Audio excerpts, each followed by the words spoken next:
Let's go.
Yo, yo, yo, yo, yo, yo, yo, yo, yo. It's your boy, the insurance junkie, your fiduciary fella, the all-star advisor, Alonzo Hall. And I've returned today to whap and tap on your head with another ADH wealth solution. Today, as you can see, we're talking about doing a 5 to 9 for the homies, but not a 9 to 5 for your family. This is actually a topic that ended up being brought up in the barbershop with a young lady that I was speaking to and myself.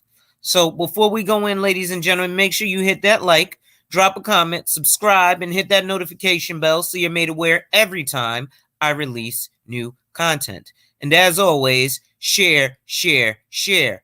Lastly, to contribute to channel growth, to purchase life insurance directly up to $1 million with an instant decision and no medical exam, or to schedule a one-on-one appointment with a licensed financial professional, the links are in the description. So as we proceed to give you what you need, I may drop the link today because I want to see some people's thoughts. And I was actually speaking with my brother-in-law about this, and he had some interesting ideas too. So I'm going to want to see what people's thoughts are.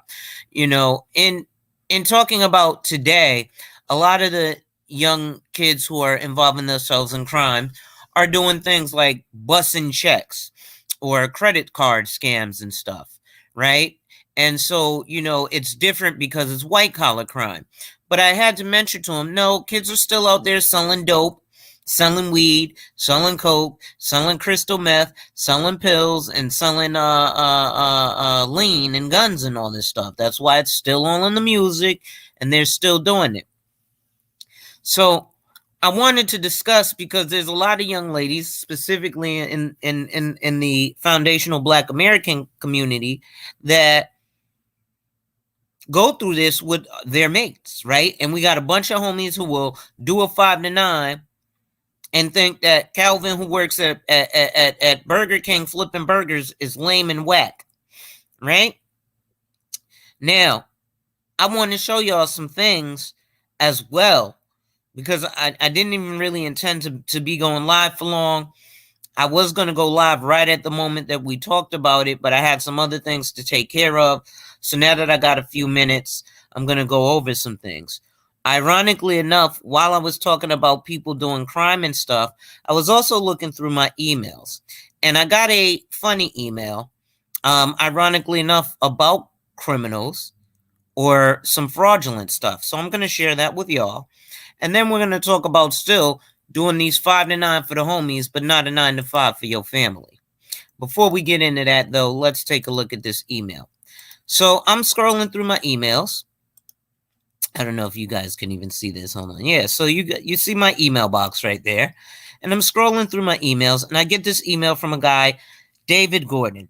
And he says, Alonzo, more FFL fraud news. And then it says important mortgage protection lead information. Now, if you're familiar with my industry, we do purchase leads so that we can, call people. And he asked me to join his video conference, and he'll walk you through a proper lead system, right? But then he says, great news. I'm dedicated to help the victims of FFL, which is Family First Life. The number of insurance agent victims is in the tens of thousands. I'm in contact with class action attorneys and agents who have been defrauded by Family First Life. This class action attorneys want me to avoid helping agents too much before their lawsuit goes public, but I feel a sense of obligation to help my fellow humans. Those FFL agents who have been enticed by FFL's lies and have then spent thousands on FFL's bogus data that FFL sells as leads. Note that I am not the government and I don't have a subpoena power, but if 4 authentic people tell me the same thing, there's a tendency to believe it. Here's what I've learned about and what I believe. Sean Meek, FFL founder, controls all the seemingly independent lead vendors that FFL recommends. FFL's CRM is a data mining operation. If you input your mom's name in the CRM, then FFL will sell that lead to other agents. The FTC cease and desist to FFL would thoroughly convincing to any judge in small claims or circuit court that FFL are, in fact, fraudsters. 4. Social media and positive online reviews are important to FFL's fraud operation. If you've bought leads from FFL in the past, it's easy to get a refund. Okay. So basically, he's just saying that, and this is from the NAIP. Okay. So the NAIP is an association for insurance agents. They actually have a YouTube channel, but let's check their website, naip.org. I got to share the next screen, huh? Give me a second there. Share. And where is it? NAIC. So this is the NAIC. Okay, and you can go by NAIP. NAAIP, sorry. There's so many doggone. Yeah, continue as Alonzo. Minimize that. Okay. And then, yeah, you can, there's a bunch of tools and stuff you can use. I'm looking for, well, anyway, naip.org is designed for independent insurance agents and financial advisors. It's important for these people to, for people in this profession to appear uber professional, and have good websites, right? So this is what the NAIP is about. And basically they're saying that a lot of agents got defrauded by Family First Life. Not only agents, but clients too. I actually had a client who just got by Prime America. Terribly so. The next thing I wanted to look at was another Ponzi scheme that was recently found back in August of 2021. Right? So again, this is more, even when I talk to dudes, in the hood who, I know a homeboy who had a 3-summer run of selling nickel bags of marijuana, right? And that's great, but all the jail time he was risking and possibly getting his life taken, and he could have even done something. If you're going to take those risks, get into, the world where the risks make sense, where the reward pays off. What do I mean? Well, let's take a look. So this is from the United States Securities and Exchange Commission, right? It's a government website, and it says the SEC obtains emergency relief and charges an investment advisor and its principal with operating a $110 million Ponzi scheme. August 25th, 2021. On August 20th, 2021, the SEC filed an emergency action to stop a fraudulent Ponzi scheme allegedly perpetrated by Marietta, Georgia resident John Woods and 2 entities he controls. Registered investment advisor Livingston Group Asset Management Company, doing business as Southport Capital, and investment fund Horizon Private Equity the Third LLC, Horizon, on August 24th, 2021. The United States District Court for the Northern District of Georgia granted a temporary restraining order and asset freeze with respect to defendants Woods and Horizon and ordered expedited discovery with respect to Southport, among other relief. Okay, so according to SEC's complaint, the defendants raised more than $110 million from 400 investors in 20 states by offering and selling membership units in Horizon. Woods, Southport, and other advisors allegedly told investors, including elderly retirees, that the Horizon investments were safe and would be used for different investment activities and would pay a fixed rate of return, and that investors could get their principal back without any penalty. According to the complaint, however, these statements were false and misleading. Horizon did not earn any significant profits from legitimate investments, and a very large percentage of purported returns to earlier investors were simply paid out of new investor money. Investors felt comfortable investing in Horizon in large part because of their relationship with advisors at Southport, said Nikia Hackworth-Jones, director of the SEC's Atlanta Regional Office. As alleged in the complaint, Woods and Southport preyed upon their clients' fears of losing their hard-earned savings and convinced them to place millions of dollars into a Ponzi scheme by falsely promising them a safe investment with steady returns. The SEC's complaint charges the defendants with violating the anti-fraud provisions of the federal securities laws. The complaint seeks preliminary and permanent injunctions, disgorgement, prejudgment interest, civil penalties, and asset freeze, and the appointment of a receiver. The SEC's ongoing investigation is being conducted by enforcement staff in the Atlanta Regional Office with assistance from the Division of Examinations. The investigative team includes Melissa Mitchell, Aaron East, and Tiffany Kunkel, and is supervised by Matthew McNamara and Justin Jeffries. The SEC's litigation will be led by Joshua Mays and H.B. Roback. So why did I show you guys this? Well, something like this is the difference in us as young, especially young black men, taking, penitentiary chances, right? This penitentiary chance, yeah, they'll go to jail for a bunch of time, but they got $110 million. And nobody died. They didn't harm anyone. And they have no risk of being harmed. Right? Now, yes, the bad part, they'll have to pay restitution.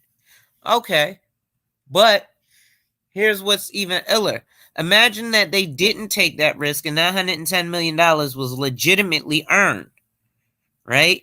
Through them actually doing investments and not over promising and under delivering, but under promising and over delivering is the best way to do it, right? So you promise somebody something and then you give them something that's better than what you promised them. Nobody's going to be upset if you say, I'll give you $2 and then you turn around and give them $4. They might be like, hey, you gave me $2 too many. I'll say, nah. I meant to give you $4. And they'll say, okay. Right? But that's all that would happen there. Right? Meanwhile, we've got young gentlemen who will take penitentiary risks and do things like carry guns and all this crazy nonsense. For what? For clout? So that's all I really had. I wanted to share that because I just thought that was kind of interesting. I'm going to drop the link really quick if anybody wants to come up. I'm going to go grab some water. If anybody's up, they're up. If not, I'll keep going for a few more minutes. I'll be right back.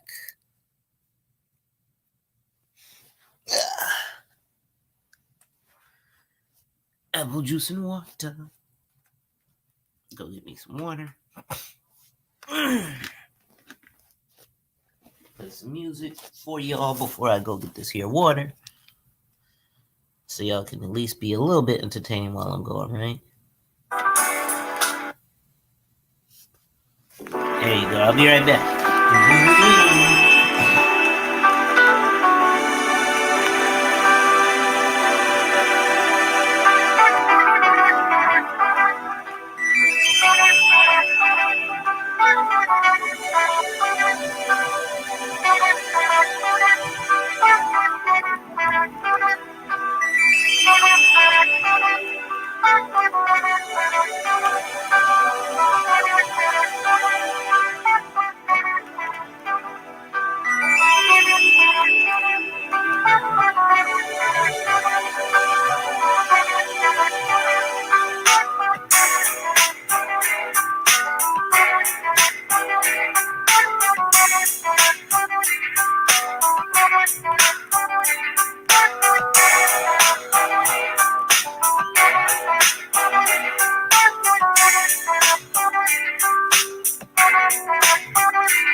all right. I have returned.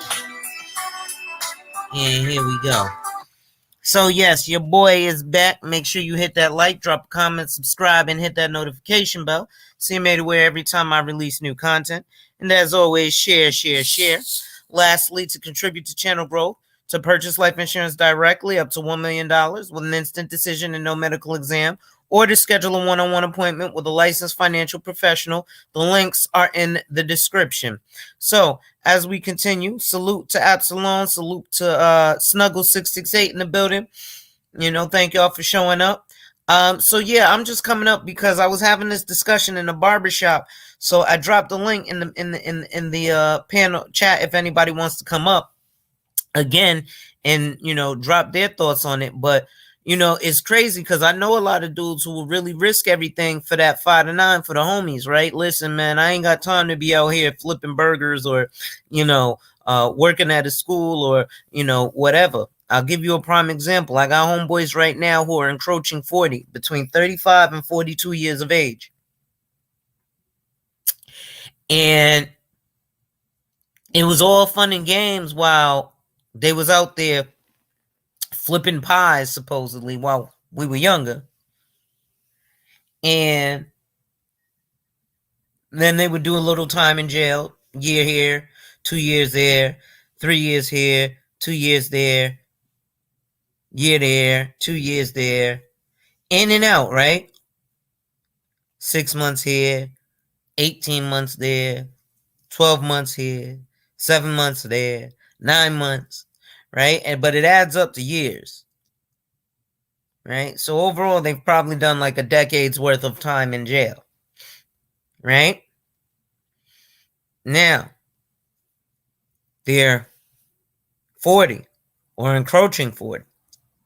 Now, being on that block ain't so easy. Not because running from the cops, this, that, and the third, but shit, you feel and look out of place. Because them young bucks are there. Hold on, we got somebody coming up. Sheed, salute, brother. How you doing? Going on? What's going on? We here. All right. So, I'm just mentioning because I've got homeboys right now who I got a buddy who, listen, I'm not going to knock him. It's a job, right? He work at Dunkin' Donuts. But he's 39 going on 40 or 38 going on 39. He's got 2 kids and he lives at home with his mother. Nothing wrong with, most any of that. But there is, especially if you're running around tooting like I'm a king and you can't take care of yourself, let alone your 2 children. Right? But when it was fun, when we was 16 and 17, running around, listen, man, you were lame working at that retail store. You need to come out here and get this real money. Right? Selling dope. Right? But now he's embarrassed to say, man, last time we spoke, yo, bro, how you been? I haven't talked to you in years. Yeah, I got 2 kids. I'm da-da-da-da-da. Oh, I'm married. I'm doing this, that, and the third. I work in financial services. I'm financial advisor, this, that, and the third. Oh, word, that's what's up. What you doing with yourself? Oh, I work at Dunkin' Donuts part-time. But, wow, how times have changed. Now, I'm not rubbing it in his face, but come on, man. As a man, we gotta, there's younger dudes looking up to us, right? And those younger dudes, I didn't realize when we were younger, guess what they were doing while we was out there running around? Well, while he was calling me a lame for working at a retail store, them brothers who were 5 to 10 years younger than us were calling me a lame for working at a retail store. And they were calling him the man for pushing krills. Damn, I just dated myself, huh? Now y'all know I'm an old head talking about pushing krills. Y'all know I'm up there near 40. Good God. But go ahead, She. What you got on the topic? Yeah, because it's pretty obvious. when you young, you reckless and foolishness and live life a certain way. But as you get older, you kind of take it for granted like all the time. You were doing this stupid stuff and you was never really focused on your life. And to the degree that's what a lot of those guys do. They spend more time focused on impressing, trying to show off and like I literally knew guys who were selling to actually put food on their plate in their house versus being a man in the street, you know, because there was no gratification when the lights got cut off or when you was riding up in the new Benz and your brother or your family was looking rough, you know. So the people I knew that did it to an extent, they did it to feed the families. When it came down to it, yeah, of course you got the obvious, the ones who you know rules engagement to the game, but as they got older and realized it, because I mean, like you say, no knock to one of the guys, he was one of the biggest dealers at our school, and he had a crew and everything. Went from hold on right quick. Yeah. So, it's strange that we have a lot of these stories and we don't seem to it's still not impressionable upon the younger audience, right? And I'm wondering why that is. And the reason I ask that is because, right, behind the scenes, I talk to a lot of gentlemen from the sphere, right? And, a lot of brothers have a lot of respect for me, and I have a lot of respect for a lot of brothers. Everybody has their own personal beef, this, that, and the third. I try not to involve myself with that. Because it ain't got nothing particularly to do with me. And as a man, I feel like as a man, you can stand on your own too. Just like, somebody come at me, I'm pretty much expecting to stand on my own too against whatever, right? If somebody comes and assists, cool. If not, cool. I'm prepared for it. But the thing is, one of the questions that I asked at the end of last year's Black History Brunch and Wealth, which shout out to She was there, and he'll probably tell y'all, if y'all didn't show up, y'all missed some good information. Now, luckily, there is going to be a recording released, and I will be releasing that, obviously, on my social media. But we had an after session where we actually sat and talked with some of y'all, and we're going to be doing it like that, probably for the ongoing future. I'm also going to be doing events of my own so that I can interact with y'all more, just because, I can simply do things like do it right here on StreamYard on YouTube, and we can actually get to some nitty gritty, real deal stuff. In fact, I'll probably put a poll up on my community tab to see what y'all are interested in. But back to the fact and the aspect that, yeah, man, don't get me wrong. If you was doing it to put food on your table, I mean, I understand. I'm not saying it's cool, but I understand. But still in all, right? You could have also, even though it wouldn't have been as fast, sucked it up and, flipped them burgers at McDonald's, right? Because at the end of the day, you still put food on the table. I'll give you an example. Because don't get me wrong, I've fallen pitfalls to the game too. Back in, what was this, 2000 something, this may have been, it was the early 2000s, right? Maybe 2006. And I was living in Augusta, Georgia. And, Rael, what's going on, bro? Yeah, man, I'm actually speaking about, the examples that men are given to younger men, right? Because, and I dropped the link in the chat so you can come up if you feel it. But we're not given the greatest of examples to younger men, even when we're younger, right? Now we're encroaching 40 or we're in our 40s and we're like, oh, snap. But what about those dudes who are in their 20s encroaching 30, right? Or in their teens encroaching their 20s, and they're doing the knuckleheaded shit. Well, the kids who are closer to their age are looking up to them because they're closer in age. They can relate to them. We're old heads, right? Tupac and Biggie is old shit now. Nigga, Soldier Boy is old shit now, right? So um, it becomes a little different. What do we do to actually have that impression? That's why I said at the last brunch and wealth, last Black History Month, I actually asked Eugene. I said, how can we as financial professionals, specifically the Black ones, reach the youth, right? Because I've been on panel. I was on RBR's panel, and you know, I had some lady try to challenge my credentials and so on and so forth, and confuse the shit out of herself, trying to confuse me in terms of what I did or didn't know about insurance, because apparently she worked in healthcare, but healthcare and insurance are two different things. And anyway, one thing that the other young lady did say was, well, you should probably focus on the youth. You should get the youth while they can afford it. And while they might financially be able to afford it because you pay for insurance with your age and health, less with money, more with age and health. The money aspect, what you pay in premium, comes from your age and your health. So your age and your health is what makes, $100,000 policy more expensive over the years. Shit, there's an inflection point. At 34, it's going to be substantially cheaper than it is 35, than it is 36, right? Because you're getting into a different age class. Sheed in the building. What's going on, bro? Yeah, I'm back. Can you hear me now? Yeah, no problem. Yeah. Yeah, but go ahead. I'll finish up when you finish.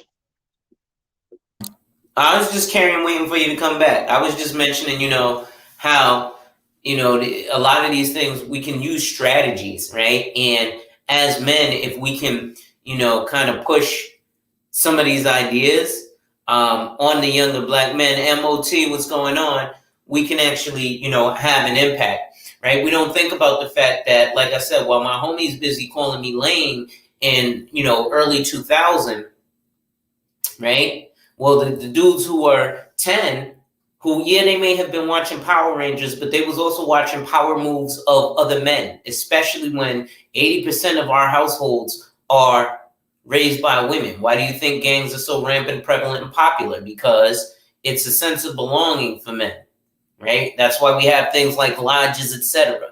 Because we go and we, be camaraderie together.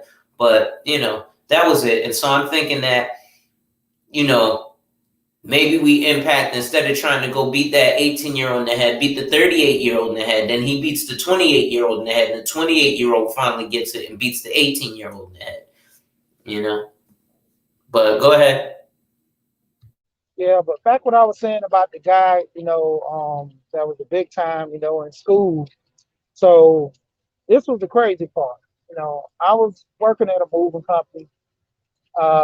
Didn't really have a car at the time. I could have got a car. I had the money, but to me it was senseless to get one because um, I was probably 80% of my time on the road versus being at home.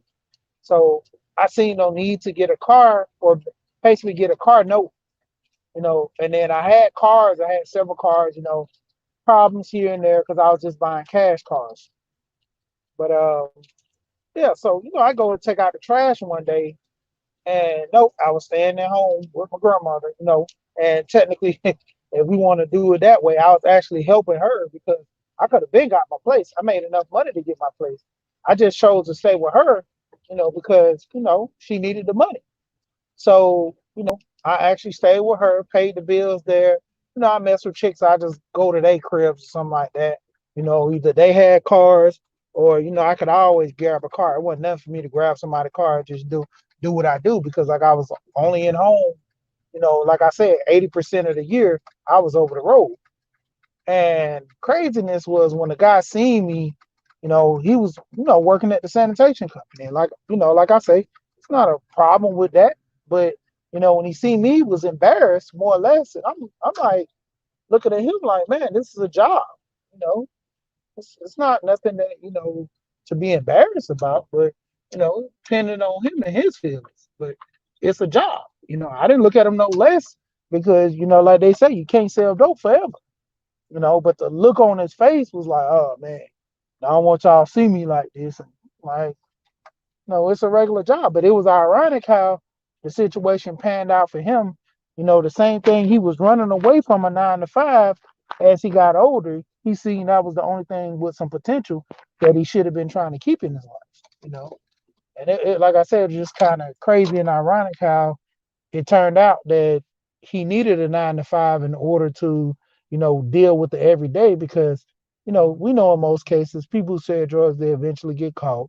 And this whole notion of being Scarface or the kingpin of your neighborhood, it never really, bigs out because, unless you actually somebody that's moving to these foreign places where they're getting the stuff from or having a connect like that, you're not going to be Pablo Escobar or the black community or none of that. So, having a 9 to 5 is actually key. But, the young guys to an extent, they think fast money is better than, just steady pace money. My cousin, he found the same way. Everything that I employed into him, my brother, but the fast money excited him because, he knew people that did it and they made good money. Nobody never talks about the pitfalls. They only talks about the wins. Big facts. What another thing I thought about the 9 to 5 and the fast life that we don't think about. So yeah, it can block you from actually making financial moves, right? We talk a lot about things like I'll mention, simple things like you can't get life insurance if you got a felony, right? If you have a felony on your record, you have to wait until you're 10 years off paper to be eligible for life insurance with most companies. Some companies it'll be 5 years, but most companies is 10 years off paper, right? And I say that because there's situations where I realize, especially in our community, stuff like this ain't talked about. We don't realize that it could block us from, damn, you know what?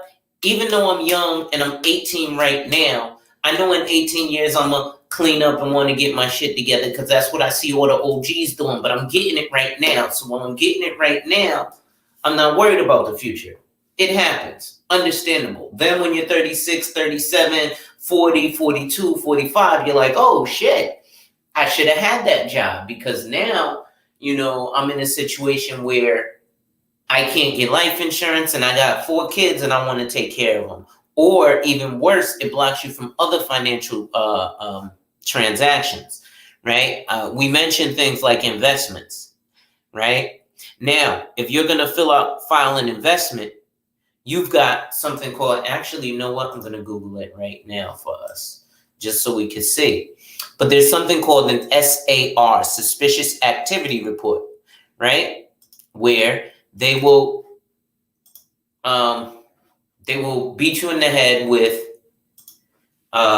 if you spend $10,000 or more, they'll file a suspicious activity report. Let's see.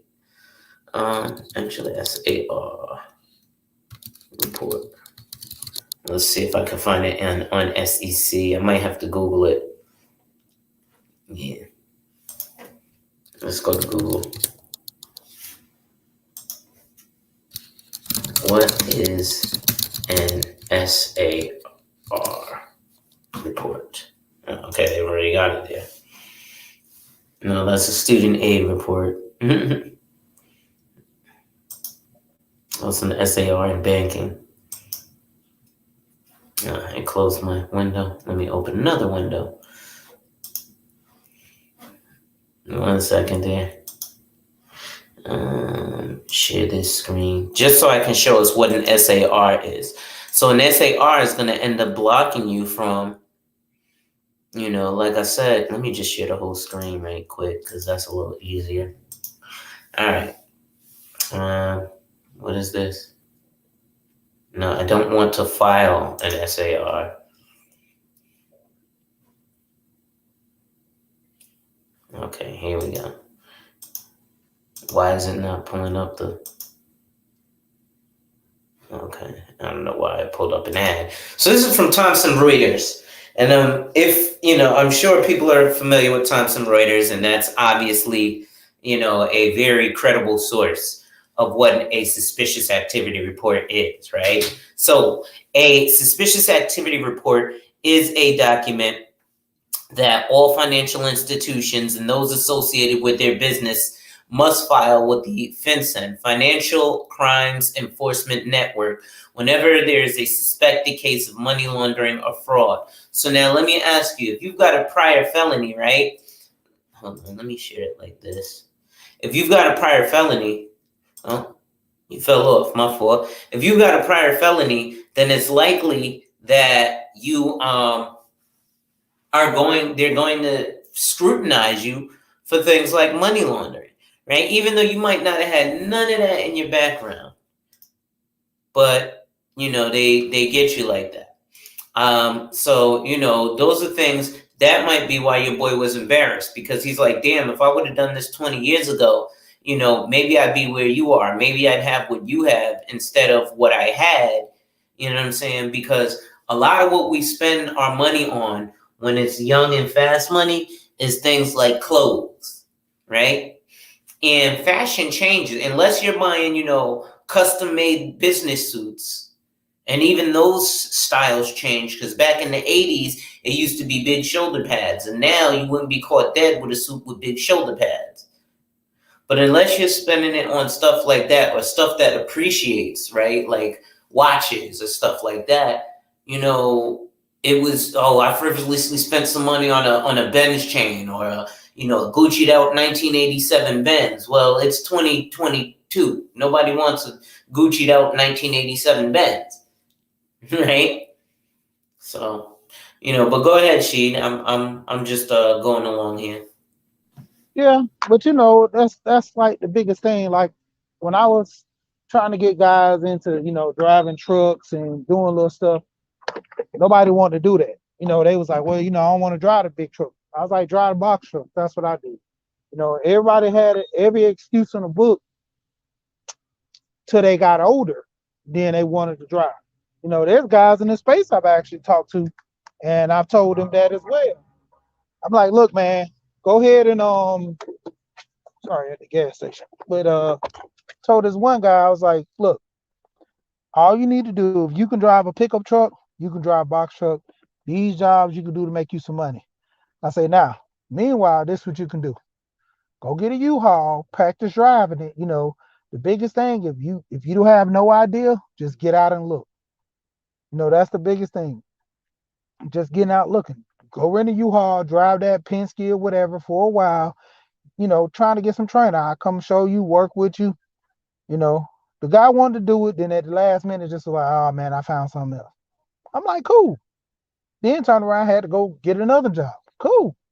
Then, I'm guessing he's still at the same job or not found another job. But I'm like, you know, if those who want to be helped, they can be helped, you know. And, to a degree, like a couple of people I know, they have their whole outlook on working hard and what, an honest 9 to 5 is. It's depending on the person, because that's like big and right now in the community is scamming and all that. But you get less time for the scam, but sooner or later they're going to be cracking down on that. Then what are you going to be left with? And that's the whole thing. These young kids, they want the easy route, but like I said, nobody's telling the bad that comes with it. All they're saying is, this is money, but in the end, what money are you willing to, sacrifice or deal with for the greater good? Exactly. And then if you look at stuff like I showed right there, right, like the Ponzi scheme. If you're gonna make the risk, then make the risk worth your while. But why make the risk, right? Imagine right? I'll give you an example, right? So in my field, right, depending on the product that you sell to a person, you could do a couple things, right? You could charge an investment advisory fee, right? Then you can also charge a money management fee, right? So you can do it like this. You could charge them a one-time fee where it's like, all right, I charge you this one time for this one thing, right? Or you could charge them like a once a year fee, right? So you charge them a once a year fee. And I see a question there I'm going to definitely get to answering. So you'll see, like, they'll charge you a once a year fee, and they'll give you like financial advice throughout the year, right? Or they'll also, you get paid a commission if you place business with me, right? So, like, for example, with your son's policies, right?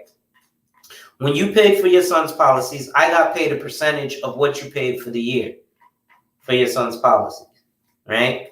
So, and I don't have a problem. It's by law. If you ask me, I have to tell you. Well, at least New York State law. So I don't mind, and I'm a fiduciary, so I don't mind telling you, what I get compensated. Most people are like, well, all right, you did a job, you're supposed to get paid for it. So I get paid half of what you pay for the year. So if you pay $1,000 for the year, I get $500, right? That's how it works, right? And so you can stand to make a lot of money in these fields, not scamming, right? Because if you get people who put a lot of money into it and it's worth their while, there are people who put two, three, four, $5,000 a month away into just an insurance policy. That's not even the investment vehicles, right? The investment vehicles, you get anywhere from, well, it really depends on the vehicle you're putting them in, but generally you get anywhere from 2 to 10%, right? So, you put, and obviously the more you put in, the lower the percentage I get would be, but that's because the lower percentage is still a larger amount, right? Like, for example, average pour in is about 50K. So, and that average commission is 4%, excuse me. So on average, if somebody puts $50,000 away, I get $2,000, right? And that's kind of how that works. So, these guys put $110 million up. So imagine if they get, let's just say they get at the low end 4% of that, right? So that's $4.1 million. That's not a bad year. That's not a bad couple of years. Some people won't make that in their lifetime. They might make half of that, about $2 million, if you work for about 40 years. But I consider that a good amount of income. So when you're looking at stuff like that, it's good to be cognizant of the positives, and it might take you a little bit longer to get that $110 million, right? So you might not get it this year, next year, the next. It might take you 10 years, right, as opposed to one, to get to $110 million, right? But word of mouth does spread, just like it did for these guys who did the Ponzi scheme, right? So how do you think it will spread for those who are doing the right thing? So it'll spread, maybe not nearly as fast, but when it spreads and you find out you're a solid company, you can be around for 100 years. So your kids can be eating off of it. Like JP Morgan Chase, right? Which is Chase Bank. Or his grandson, who is Henry Sturgis Morgan, aka the creator of Morgan Stanley, Smith Barney Dean Witter, right? So I think, again, as men in these spaces, we can like a lot of people were back and forth on it, and there was some discussions. They were like, is this space entertainment? Is this space this, that, and the third? You know what? This space, I'm gonna put it to you like this: life is what you make it. Right? That's one of my favorite songs that I play all the time from Nas and DMX. And so what I'm gonna do is I'm gonna make it, at least my space, something that I feel is what your man Walt Diddy would call evergreen content, and something that she in next week or in 5 years, your sons can come back and look at this and get something of value, right? It ain't gonna be me talking. Now, yes, I might say some colorful language, right? Yes, it's gonna be a swear word here and there. It is what it is. Salute to before the billions. So yeah, you're gonna have that, but it's gonna be evergreen content. Sheed, you got anything to say before I answer this question? Yeah, basically that's why I tried to change up my content, because my whole thing of it is if I'm gonna provide something for the space, because I've always said this day one since I've got here, I came here for the knowledge. And overall, there are some people that's giving knowledge, and to the degree you have some people just giving entertainment. Because when you actually look at it and do the numbers, a lot of these guys, you know, get, in my opinion, to a degree, is almost rhetoric. Because I said about the females all the time, and I'm kind of circling back to the men. They get to a degree of being selfish and wanting what they want. If they can't get what they want, they don't want nobody else to, almost in detail do the same. So, spewing bad behavior or spewing information that's misleading, it's not good for young men. So, that's why sometimes I have to call them out, and sometimes I just let them have their space because, you know, to a degree, some guys go down the rabbit hole so far in which I keep saying, we can talk about the women all day, and shout out to MOT. He said it best on one of his lines. If you take the women that ain't good out of the conversation, then what are we going to talk about? Because I keep saying this from the jump. Why are we talking about women that we shouldn't be dealing with anyway? Why try to change those women? Go after the good women. To a degree, when you talking about you want a feminine woman, why do you have to tell her where she needs to be? If she's not that, why deal with her? You know, I'm not running out saying I want the job with the worst company in the world. Find the worst company. Where's the worst company so I can tell them how to be better? No, I go after the best company that's going to give me the best results. Yeah, I love that. But go ahead. I love what you just said. It's like me going after the worst companies and telling them not to be bad so I can work for them, as opposed to going after the best companies. um, but Nearest Black asked the question of, is MLM a scam? So that's a great question, Nearest. I'm glad you asked that. So the absolute answer actually is going to surprise you. No, MLM is not a scam. What the difficulty is with MLM is the work that you put in, right? So realistically, what happens is there are some scammy things. They call them pyramid schemes, this, that, and the third. Do I participate in MLMs? No. But again, they're not 100% scams. And it really depends on which one that you're getting into. They are a great way for somebody who wants to learn how to structure business to get into, to learn about the structures of business. But all they are is, really fast and really unfortunate circumstances for a lot of people. Okay. Yeah, it's going to sound real MLM-y, but McDonald's is exactly the same way, right? The CEO gets all the money with the least labor, and then the people under him get more money with less labor, with more labor, and then the franchisees or the people who own the local McDonald's they got to put in a whole bunch of work and they take on a whole lot of risk, but they don't exactly get the reward. So, like what Before the Billion said, it's only 90% a scam. Right? Because, like I said, if you're doing, Mary Kay, and even, you'll hear me bash like other insurance companies like I just did, FFL and, PHP and Primerica. And listen, a lot of products and services are like McDonald's and Burger King, right? They both got the Big Mac and the Whopper and the Quarter Pounder with cheese and the Big King, right? They're the same sandwiches from different restaurants, right? It's really about the workforce of that location, right? So now the difficulty with a particular company like Primerica is that they only offer one particular product. Whereas if you're looking at things like Family First Life, People Helping People, World Financial Group, which is Transamerica, they offer a multitude of products. So that's more like McDonald's or Burger King. And it's really about the knowledge of the financial representative of with which you're dealing, to be able to serve you the best.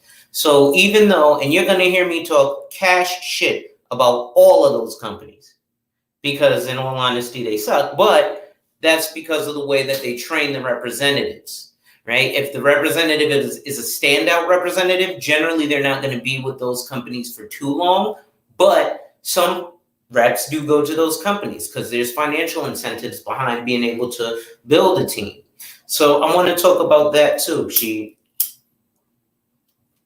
right? Because when we're looking at stuff like the streets and doing that 5 to 9 for your mans, how many of these dudes create an entire organization, right? And salute to Latina Patriot, and salute to my man, Mr. Real Estate, the honey badger in the building.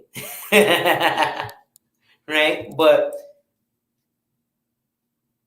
when we look at building teams, building organizations, a lot of these guys are able to do so, right? You got the general and his guys and so on and so forth, right? And the maybe there's the main guy who deals with, maybe it's a lower level Italian mobster that he deals with, or maybe he deals with a Hell's Angel who's willing to deal with black people, because there's also racism in gangs, right? So maybe he's one of the few blacks that deals with like certain biker gangs, right? Because, or excuse me, biker motor clubs. Let me change that. Motorcycle clubs. So in dealing with those motor clubs, he's also building his own organization. Look at the Crips. Look at the Bloods. Look at the Gangster Disciples. Look at the Vice Lords. You're going to tell me that those, especially the GDs and the VLs, you're going to tell me that those aren't more than just criminal organizations? If they are criminal organizations, they're organized criminal organizations. They were organized criminal organizations until things like the taking down of Jet Ford and King Larry Hoover happened. Go ahead. That's even like the structure of Vic Leach and the way he ran the organization with the BMF. To a degree, the guy was remembering numbers without writing them.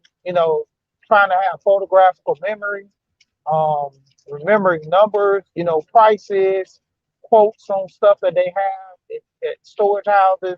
I was listening to this documentary, and this guy was, walking around like a human calculator, uh, you know, to the degree almost like a tablet in his head, structuring all this stuff to where he won't have any traces of stuff being written down that can go against him later. The only thing that kind of messed him up was really the guy who ran the books. You know, if it wasn't for him, and even with his encrypting in the books, they weren't able to get what they thought they could get unless he decrypted the book. So, to a degree, in structuring these type of business, if you had Meach as the CEO of Coca Cola instead of the cocaine, and he was running that structure, he would find the products that could best fit general market areas, develop resources in which putting them in there. And, to a degree, you have low level, game members that are, mediocre. They just stand alone. Just you're the person that goes do the time or do some mediocre things. But you have the high up people who actually had that structured mindset to where they could have been something great. Like, honestly, there was a guy went to my school, same with him. This guy, had all his credits, and he was failing one part of the graduation test. He had failed one part, which is everybody, I guess, with the science. And he just said he'd rather get his certificate because he's done. He passed all his classes, passed with all those flying colors, with all those, but lacked on the science part of the graduation test.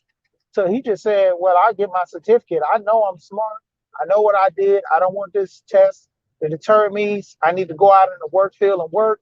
So I just rather not get a high school diploma, which came back to bit him in the butt when he wanted to apply for certain jobs. I mean, he had the actual skills. He went into a technical field, which was okay, but it was, most of them say we require you to have a high school diploma. And even though him going to a technical school, that was one of the things that kind of held him back. Yeah, I mean that can definitely, and salute to Sunclaw in the building as well.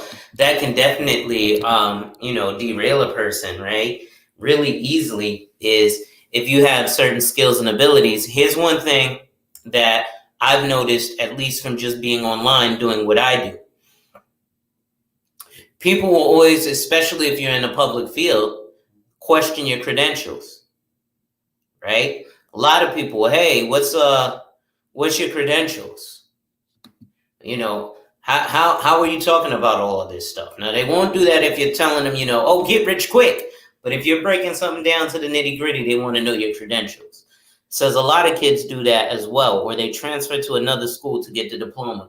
I don't mind transferring to another school, but I know way too many people. I know too many dudes in New York City right now, 2022, who don't have a high school diploma or GED. Now, New York City is a different kind of beast where you can actually kind of get along living there, right? Because they got a lot of like bodegas, and in a lot of these bodegas, believe it or not, the Arabs will let a brother work there. Now it's almost like a newer form of slavery in the way that they pay and treat these guys, but these guys kind of put themselves in that position, right? Because these guys are, a lot of them are like on, they're fresh out of jail, they're on housing vouchers, and they're not 29, right? These guys are 50, right? So it's a lot harder to even go to the block and get a pat because the block that you go to, the dudes that were young kids on the block that you went to when you were 19 and now you're 50, well, those dudes are 50 as well. And they're not on that block, and none even your young homies are there. They're old heads too. They're in their late 40s or mid 40s, right? So you can't, unless there's like, one of them is the big dog, but you can't just go to the neighborhood and find the big dog that easy, right? So then you're blocked off and you have to go in these situations where you're working at the bodega and you're getting below minimum wage. They'll pay you in a sandwich and some loose cigarettes because otherwise you're homeless. I've seen it. I literally know people who are living this today, February 18th, 2000, February 20th, 2022. Right? It's crazy. But go ahead. Yeah, I mean, you run across that all the time, man. The craziest thing I always say, even when I talk about you in life insurance, I always say, there's nothing wrong with being 50 and getting in life insurance 50, 60 years old. But honestly, you wait till you 50 and 60 to try to get your life together. I actually knew someone that wanted life insurance at that age, and they wanted whole life. And I recommended you, and I was talking to them, but they had got a quote from somewhere else that kind of deterred them, and everything from getting the insurance. Mm, And they was like, well, I thought it was going to be like at least $50. I said, well, you 60 trying to get a $50 policy whole life. I said, that's like you wanting prime real estate, in a bad market, and you want to pay less for it. I said, it doesn't exist. I said, mm-hmm. you should have been thinking about this when you were younger. I said, at least, even if you would have thought about it in your 40s, it would have made a Yeah. difference. But now when you're 50, you're going to pay more. I mean, I know someone with birth defects. I mean, well, not birth defects, but health issues. And this young lady, she's probably about 45 or so, give or take. But she has a lot of Mm, medical issues. And mm-hmm. just for like $20,000 of term, she's paying almost 90 bucks, Mm, And she was like, that's a lot. And I'm like, yeah. yeah, that's a lot. And like I was telling her, you have medical issues, it probably be more or less depending on who you talk to. And that's the thing. Everybody always wants the best deal, but then you want to wait later on in life. That's like the situation we're talking about now. You know, in your 30s, that should be the time when you said, I need to get myself together. I thought about it at a young age. trying to figure out what I want to do. That's why I always talk about that knowledge of self. If you don't figure out what you want in life and what you want to do, like, how can you actually move in life? That's the whole thing that I tell the guys in this space. Stop trying to get married or stop trying to look for a woman when you don't have yourself together. I said, Right. think about money and making, making a job, getting a job and making money, because at the end of the day, it's not about trying to take care of a woman. You have to literally take care of yourself. And if you don't have money, a woman is completely out of the question because you can't even take care of yourself. Yeah. Man, listen, like I said, my homeboy, he was embarrassed when he told me. He was like, "Yeah, I'm working at Dunkin' Donuts part time." You're what? I'm working at Dunkin' Donuts part time. I was like, "Wow," you know. But it beats being completely homeless. At least you're doing something. But the problem is now at 40, you don't have skills and abilities because you, at least on paper, right? Because now he's this age and he did time in and out of jail or whatever, and it's a spotty work history. Maybe he had a job, at McDonald's or, something in between, jail bids. But now he's 40, right, with 2 kids. So now you can't really work at, for $12.50 an hour, right? Because that barely takes care of you, which is why you had to live with your mother, right? But to now have 2 children is kind of effed up. So I want to actually look at something real quick, right? Hold on, I'm going to share my whole screen with y'all because it's easier that way, right? But if you'll look here, this is, one of my calculators here. Like it says, I'll go ahead. This is my back office, right? So if I go here to my calculators, all right, and we'll go to our savings and investing calculators, right? So you'll see that I got a bunch of different calculators here. What is my projected net worth? What is my current net worth? How long until I reach my savings goal? How much should I save to reach my goal? How long will it take to double my savings, right? Income generated by a savings plan. What will my current savings grow to? Save now versus save later. How about becoming a millionaire, or how much will I need for retirement? So all too often in these spaces, I'll hear dudes, well, I'm 23. Why do I need life insurance? Why don't Well, here's part of the reason. Because you're planning for the future. And that's what life insurance is. You're insuring the rest of your life. And the death benefit is just a cool part for the people that if you die along the way, you leave something for. But the reality of life insurance is it should be called life planning insurance. Right? Because if somebody's planning and they thinking right, when you're born 15 days later, they'll put a bunch of money into a life insurance policy that will, okay, God forbid you die, this could triple in the money that I put into it. Where else can you put $100 away and guarantee that if that person dies, you'll get back $1 million?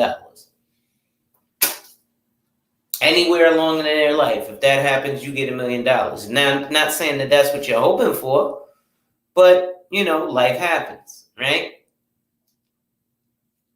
Then we've got other things like your qualified plans. How much can I contribute to an IRA? How much retirement income can my IRA provide?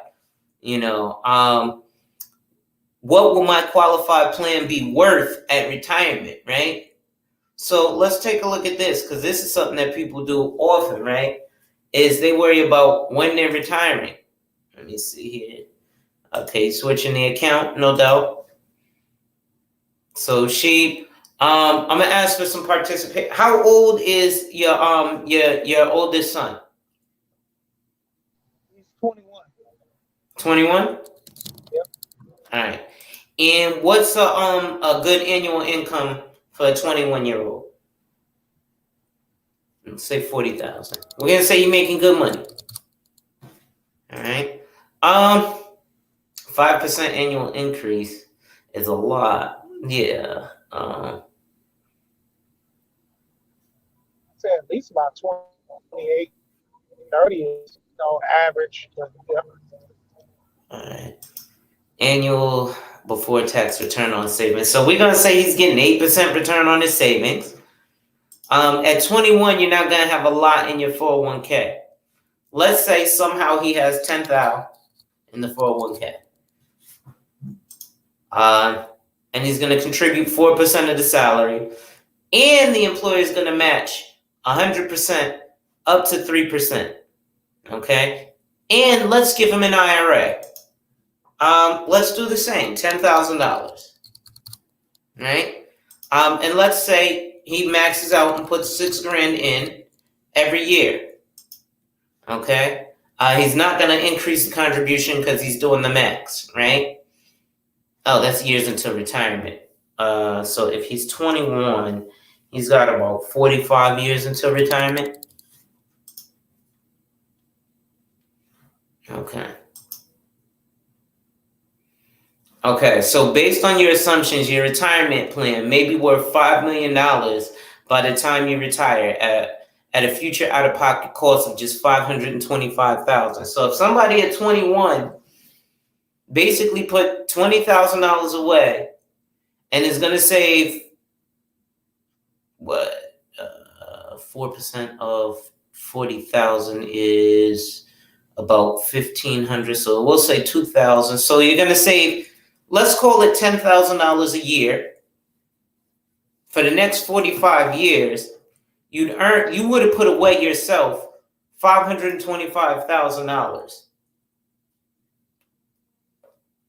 Right? Your employer contributions, this is assuming you're working with the same company from 21 till 65 at retirement. Right? You would have earned $4.7 million. So this is the existing balance of that 20K right here, this small sliver. Your contributions of 525K, and then the employer contributions, right? And you see here your sliver was the existing balance, right?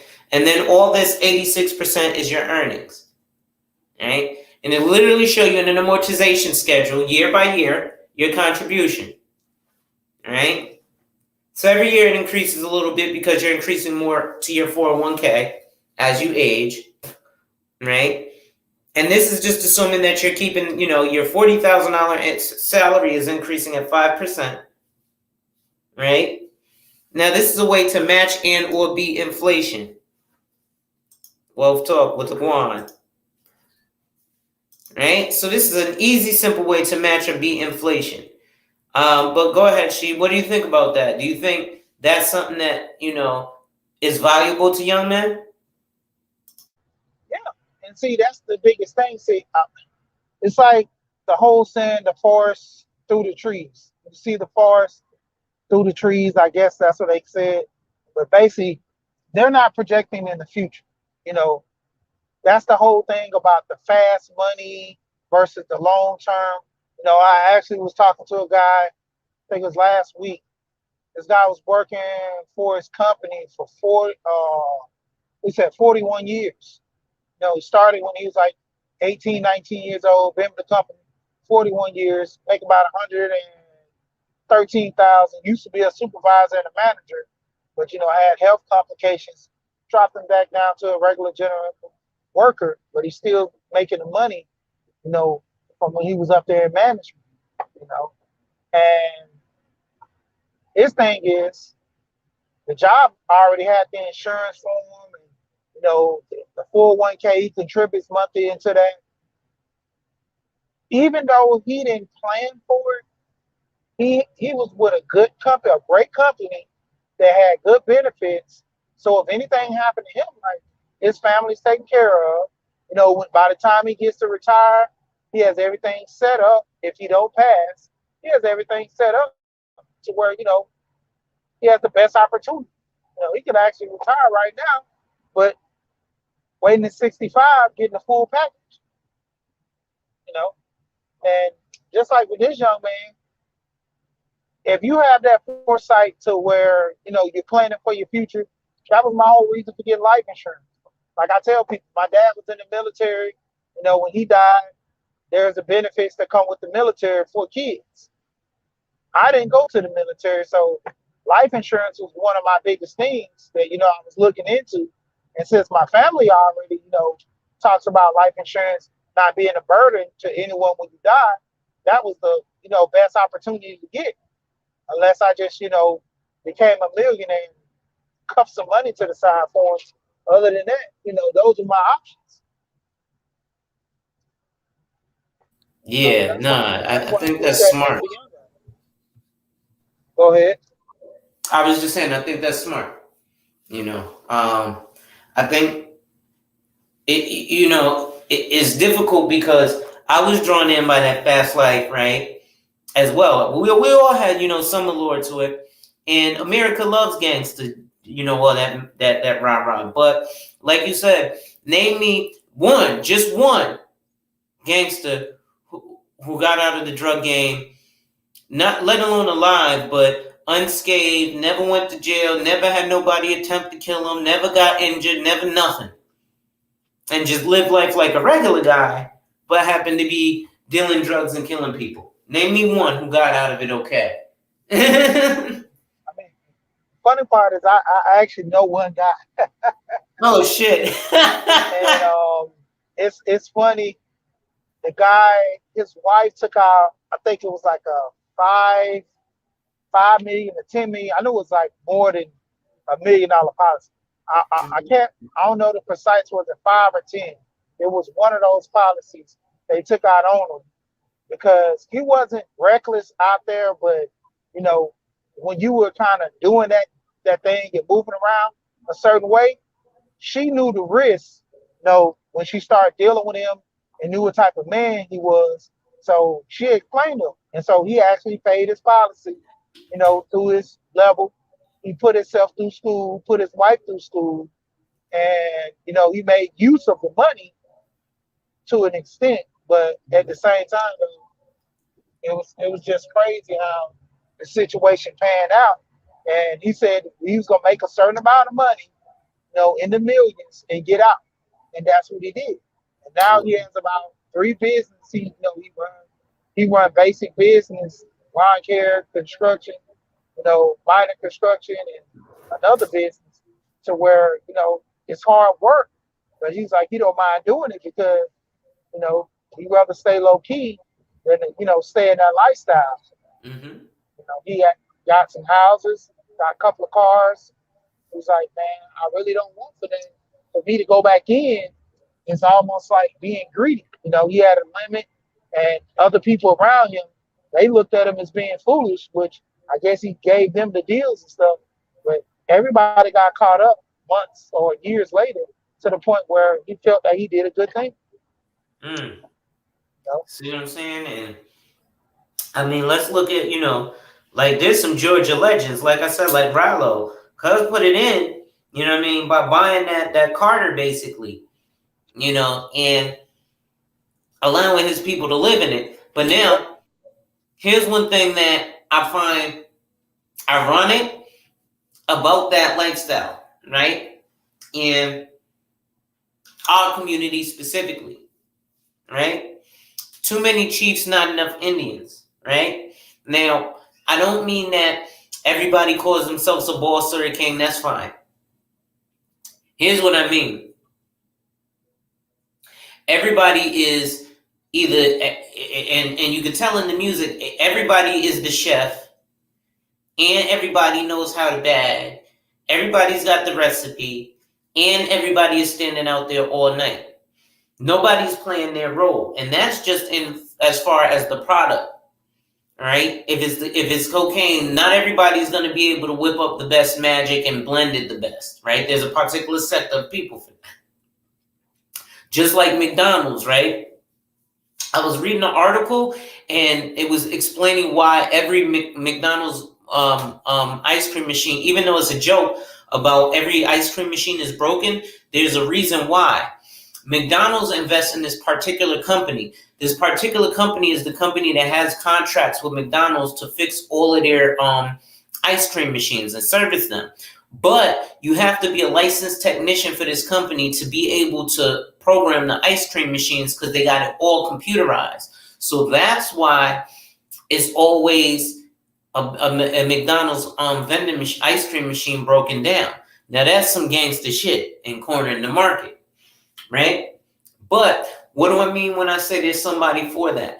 McDonald's also has a legal department for when some stupid Karen spills coffee on herself and tries to sue because the coffee was hot. Bitch, the cup says contains hot liquid, right? So what we don't do, in mainly in our community, is we don't structure, right? If you look at like criminal organizations, right? Like look at the mafia.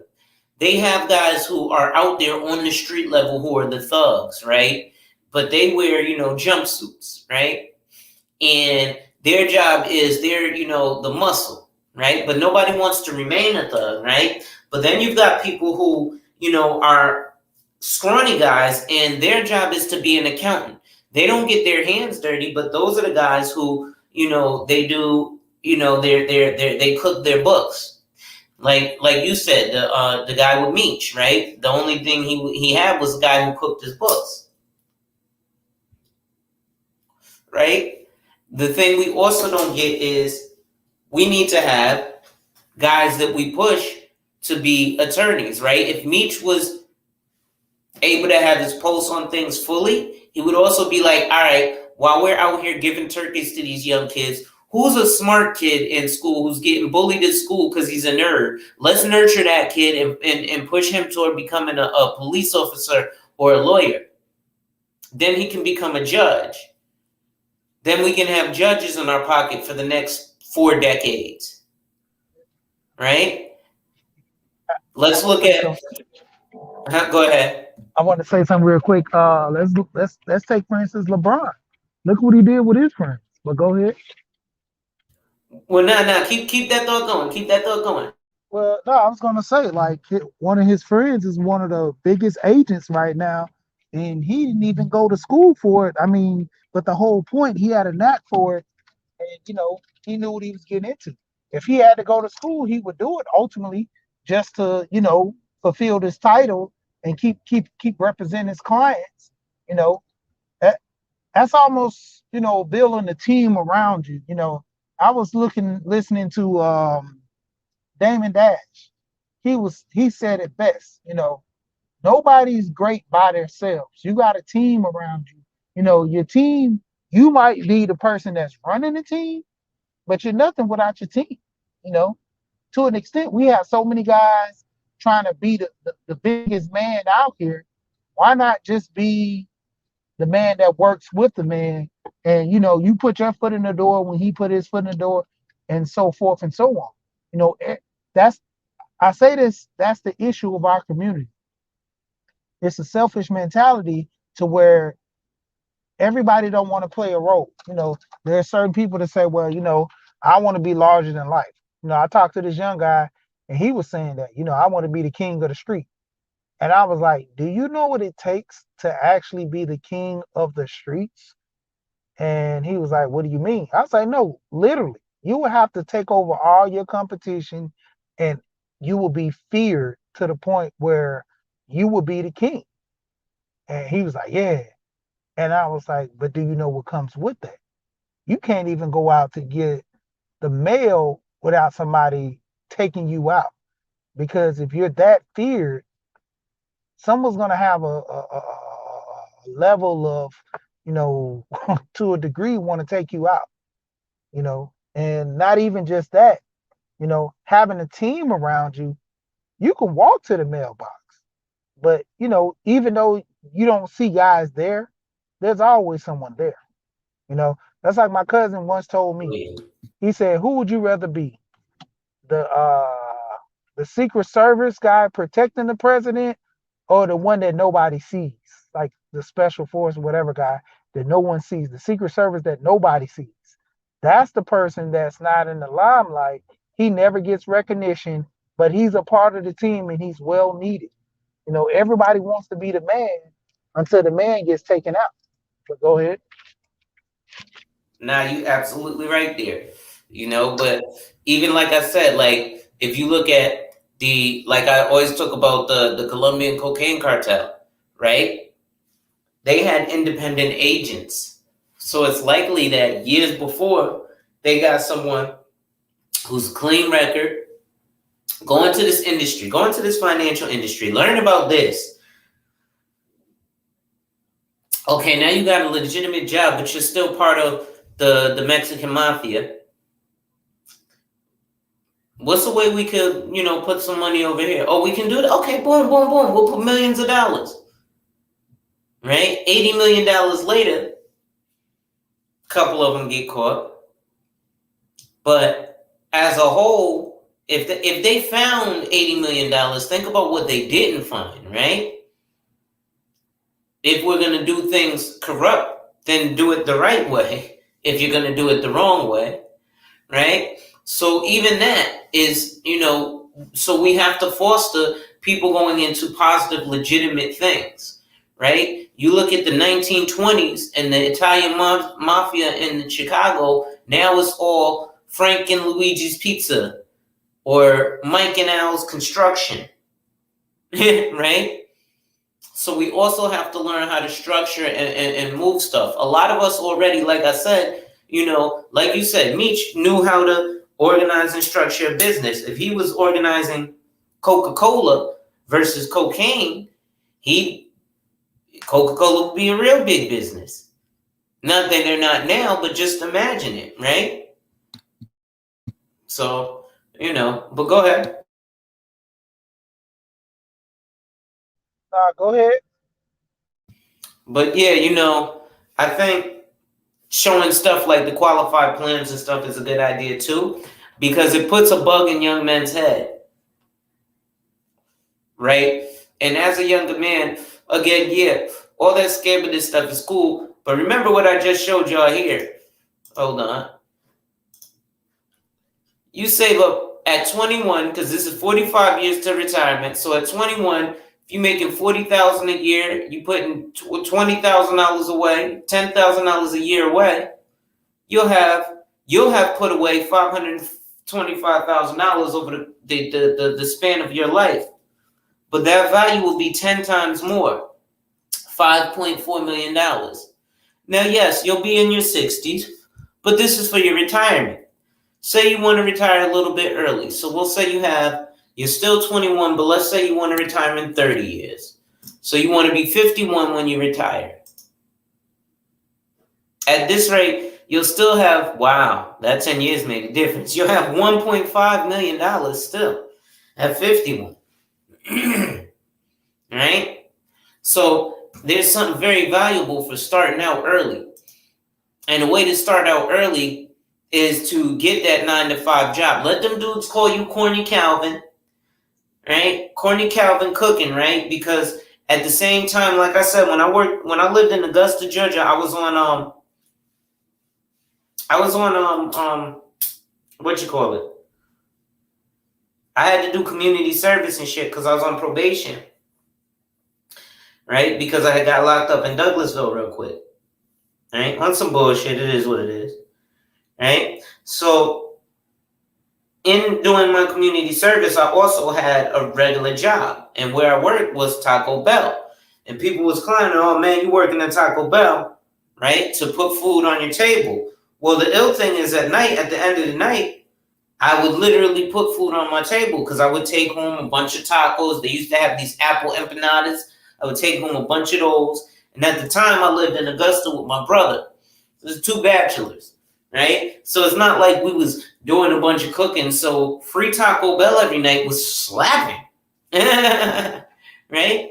But had I known about doing stuff like this, I could have put that away, and 20 years later, I'd have been good, Yeah, right? that's even like what. Honestly, I've always heard about term life and whole life. You know, but with the universal life and at the rate of return, I would have been trying to invest in universal life years ago. I mean, granted, I had a policy in my earlier, well, I say late 20s to the degree. and I let the policy lapse.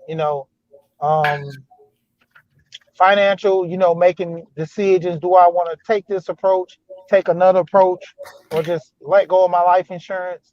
To the degree in my head, I was like, I can always get another policy and, just kicked it to the curb. Mm, And knowing what I know now, I would have kept the policy, but upgraded to a universal life and put money in it, to an extent. Like, and at the height, I was making more money in my younger years than I do now because with transportation, it's like more of a distance game and all that. That's where you make the truly. bulk of your money when you're over the road versus local. And that was one of the key things that I was telling my wife. When I ended up having my boys, that I didn't want to travel as much. To an extent, I would work more hours locally to where I know I could come home every night, have the discussions, be home on the weekends, or if I'm working, I'm always coming back home. Set up times to where I can go, hang with my kids, do things with them. And now that they're getting a little older, you know, instilling that discipline to where if I do go over the road, it won't be a major issue. You know, and that's what I look at a lot of people. For them not, having that sternness with their kids when they're young, so they can benefit from it later. You Mm-hmm. know, a lot of parents don't do that, and that's what hurt them. And the majority of the time, what hurts them the most. Gotcha. Yeah, All right, no doubt. Salute. We got Ellen. Well, we had Ellen in the building. All right. Well, when he comes back up, if he comes back up, I'll let him hop on in. But and in fact, here he is. What's going on, brother? Let me add him to the stream. What's going on, Ra? Oh, peace, fam. Peace, Sheed, man. What's going on? what's going on? Peace, man. Thanks again, man, for inviting us, man, to that wealth brunch once again, man. Great information. No doubt. Appreciate it, Thanks for man. coming. Some sharp sisters uh, leading that discussion, man, and it's good to see some black women really being serious about money. Um, you know, I haven't, um, I've been in and out, but Um, you know, there was a woman, I don't know if she's still doing this, but her name was Nico. She was on Facebook like 2015, 2016, 2017, around that time. She was cleaning people's credit, and she had a profile on Instagram as well. And she was talking about some of the things that she was doing with her family in terms of business. They were investing in real estate. She was obviously had their credit good. She had talked about how she had got her parents out of debt, and how she was teaching her son the importance of good credit, and moving as a family in terms of building generational wealth.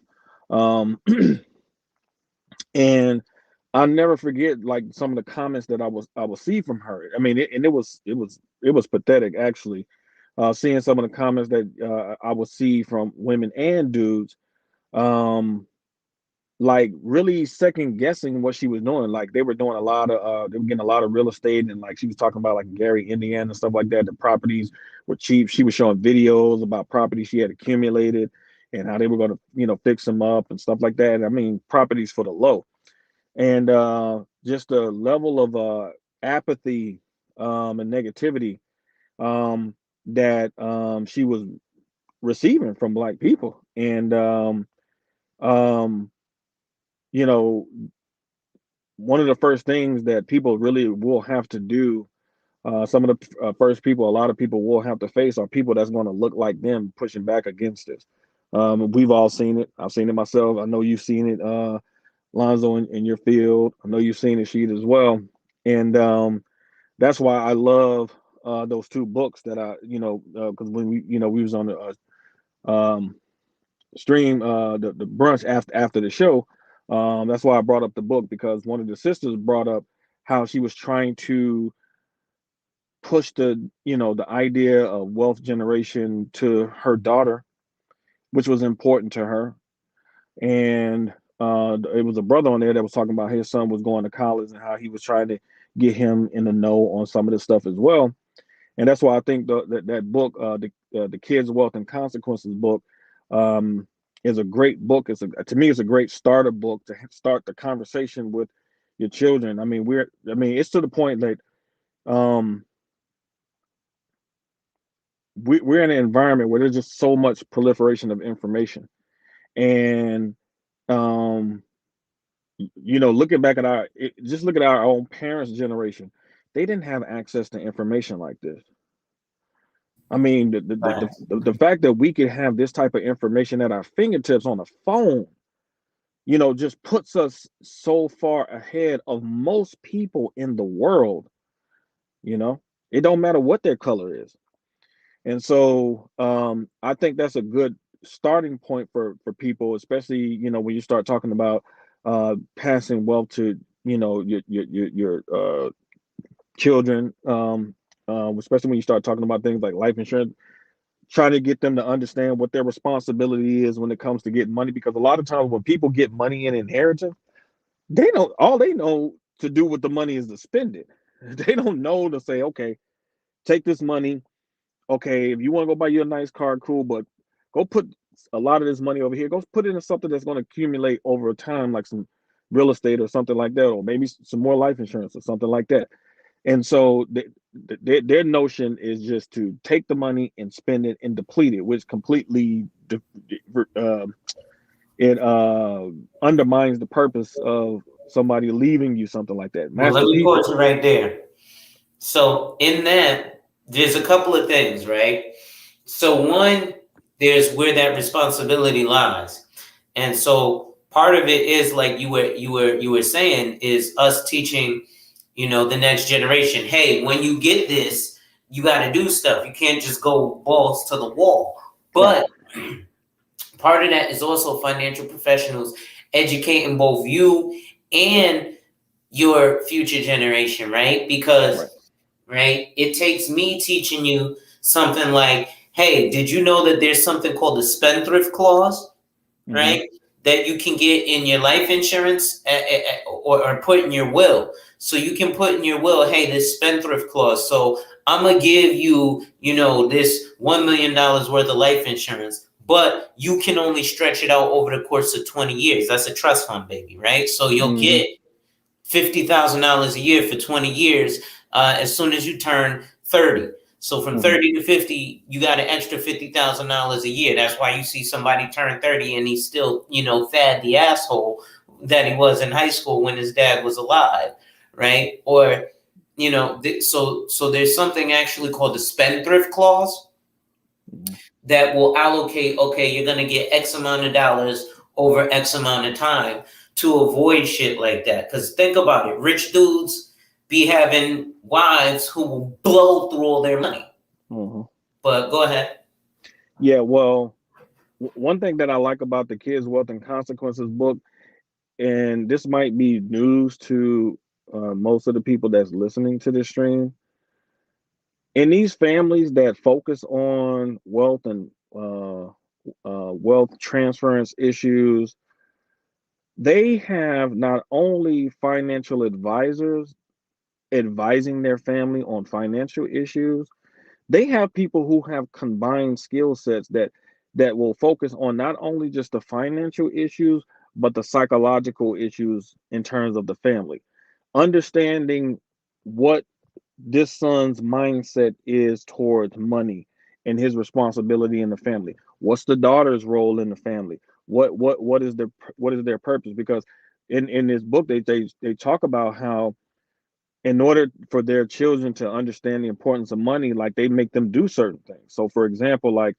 if one of their children want to get a certain amount of money, they said, okay, well, I need you to go over here and volunteer and do some volunteer work. And or if they want to, um they might give them a certain amount of money to start their own trading account and make them take the losses when they take the losses to understand to understand what it feels like to make money and lose it too, so they can understand the power of it and they don't just be frivolous with it. And so um, even people with money recognize that money can affect your psychology in very destructive ways if you don't understand the power of it. So they make sure that they're covering their family members, especially their children, not just from the financial perspective in terms of wealth transference, but they're also making sure that they have people that can give them counseling if necessary, um, as it relates to money as well. And so, because money can affect your psyche, and especially when you start talking about poverty. Poverty can have a destructive effect on your psychology, I and want to so touch a that lot of when people you're have done. to really change their relationship, especially in our group, to money. We have to change how we view money, because if we don't change collectively how we view money and stop viewing money as a negative thing, Mm. then we're never going to change things generationally in terms of wealth accumulation. So I want to actually speak back to, like you were talking about the mind state and things that wealthy people do, right? I have a nephew. He's 22 now. And a few years ago, he was dating this girl, and she came from a family, excuse me, that had bread. Okay. They lived in Sonoma County, California. Okay. Wine country. And, they had a vineyard and all this. And, my nephew, his mother is not the best example of what a um, productive member of society and as a black woman will be. I'll put it to you like that. I don't want to give the worst label, but she's what do we call, she was out there thought juicing it up or what have you, right? So she's not the best example of a parent for my nephew.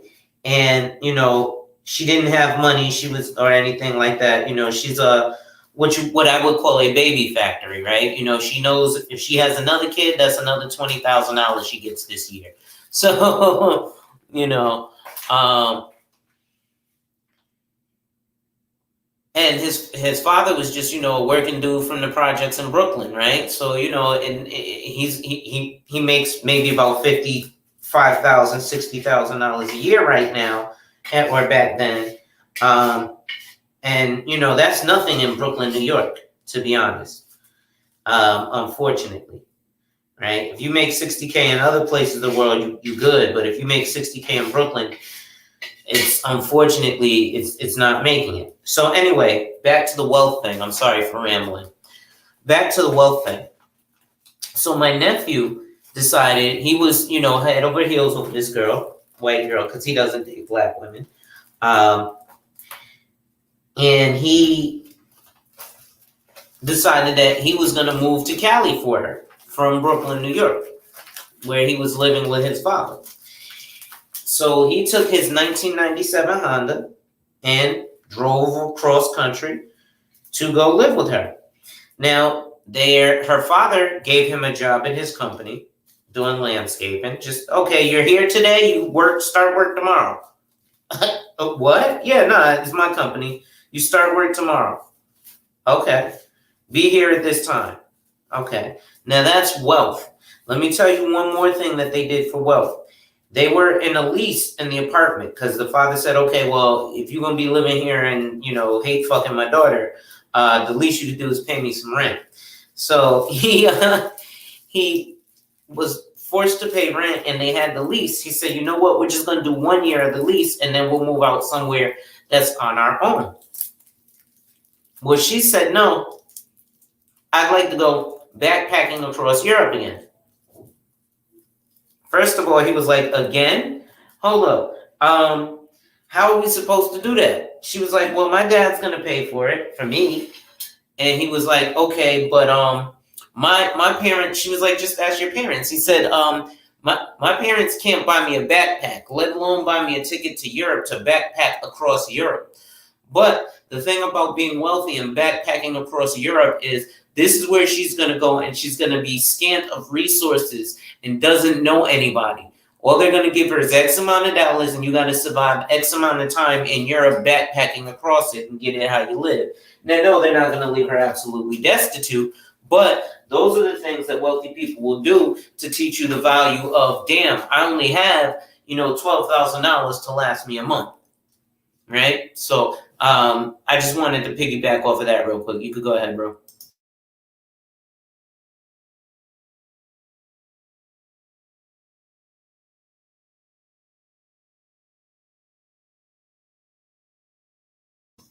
Oh, hold up. Let me let she back in. All right. So yeah, what you got to say, Sheed? Yeah, that's a handful. I know a guy. Same thing with him. His wife, family got money, and to a degree, she did what she want. And it was some crazy stuff to where she scammed her people, and um, for some money to do that backpacking across the states trip, and after it was all said and done, came back home. You know, got more money and continued living life. Got themselves together and moved around and did what they supposed to do. But to a degree, in our community, we don't have those. One of the craziest things when I went to college, well, I was about to go to college. I didn't actually go. I had a partial scholarship to go to William Penn in Iowa, and I was just going up there basically on a partial wrestling scholarship. And to the degree, I started making money. I was like, well, why go to this school, pay a potential debt when, I already got a little money that's making here and it's pretty steady.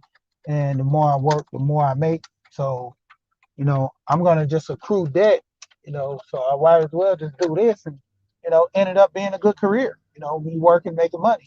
But my grandmother, me going to college, telling her I'm about to go, the biggest thing she did was save like $200 for me to get a coat, which I had way more money saved for college.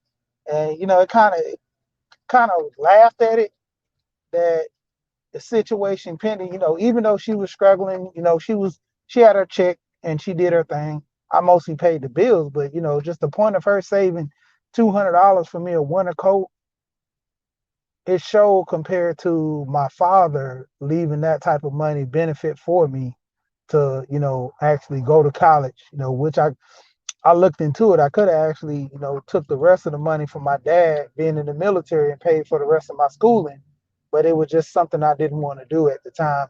When I got the scholarship, it was the whole thing that where I wanted to go to school, and that was the biggest thing, to where having money, you can make those options, you can make those mistakes, and you can always bounce back. But to a degree, I had to weigh my options. If I did go to school and didn't like it or didn't want to finish, I was still required to pay that debt back for student loans. So, that's the kind of big thing about having money and not having money, you know. I think that's true. In fact, I'm going to share my screen again because I did mention that I'm going to talk about some opportunity funds, right? So let's take a look at also some opportunity funds. And again, I did this last time, and I think it's real important. Again, since we're talking to the youth, one of the things that are either one of you familiar with a guy by the name of Aaron Clary? Nah, I'm not. All right. That name sounds familiar. So you might be familiar with him as this white dude who calls himself like asshole consulting. Erica Williams watches a lot of him. Oh, yeah, yeah. Yeah, I know that. Erica talks about Well, one of the things he did, he was reading today, somebody wrote him a letter, black dude, and he was like, yo, I wasn't set up for, life in the future, this, that, and the third. Well, one of those things is, in terms of setting them up, right? When you sit with an advisor like myself, we have all these calculators available, right? So it's an ongoing relationship, right? So like maybe your kids aren't interested in sitting with me because it's not popping, right? It's not something that interests them right now. You see what I'm saying? And that, like I was saying, was one of the questions that I asked at the last Brunch and Wealth. And so I want to ask y'all, what can I do on my end to make stuff like this interesting so people tune in? Should I just go live more? Well, it's not even going live. You can actually connect with people, but you would have to have that audience. That's the biggest thing in this space. The Right. people who have that audience of entertainment, that's why they're there.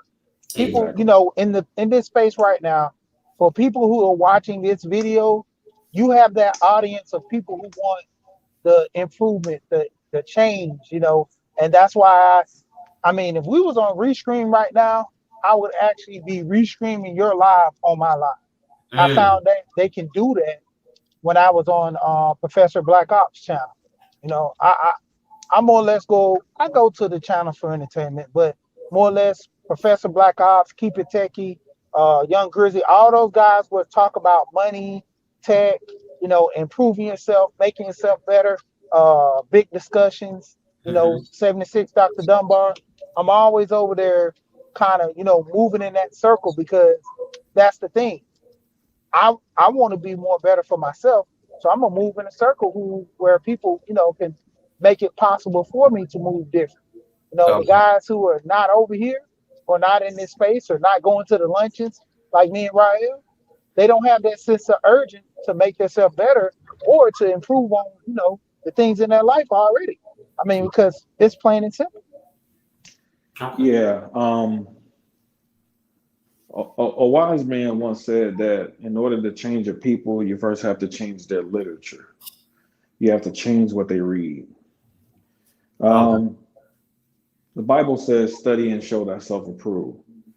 So, um, my presence in this space has been all about sharing the type of information that would allow somebody to approve themselves. When you start talking about stuff like estate planning, it's not a popularity contest. It's nothing like that. Right. Too many people in this space have a high school mentality. But guess what though? They're gonna get old. They're gonna get old. And the squirrel in nature, um, we see the squirrel in spring and summer, and even in fall to a certain degree, collecting those acorns for the winter. Mm. That's economy. That's economy. Um, Right. Farrakhan said, um, business is the science of life itself. He said, because every creature on the planet takes from its environment what it needs to survive and thrive. Well, since we're in a capitalist country, there are things that are called financial tools to help you get money. Mm. Because in this system, you're going to need money to survive. So, if we're supposed to be the most intelligent life form on the planet, then what we're supposed to do is take from the system the tools that we can use to build wealth. And there is because when people make this argument like, well, how can I be more entertaining and stuff like that? You know Mm-hmm. what you know what we're doing when we come with that type of mentality? We're basically making the hip hop argument. And I love Mm. hip hop, I love rap, but that's what that when they say that, they're trying to get the urban market. Mm-hmm. So let us put let's put Lil Wayne on this so we can dumb it down when it comes to a subject like this. there's no concept of dumbing this down because Mm, this is not done. mm, Your proper estate planning is the difference between your family becoming a top-notch family in society and your family having generation after generation after generation of garbage men working in your family because they don't haven't utilized the tools, the financial tools that keeps the second generation and the third generation from not having to do what the first generation has done.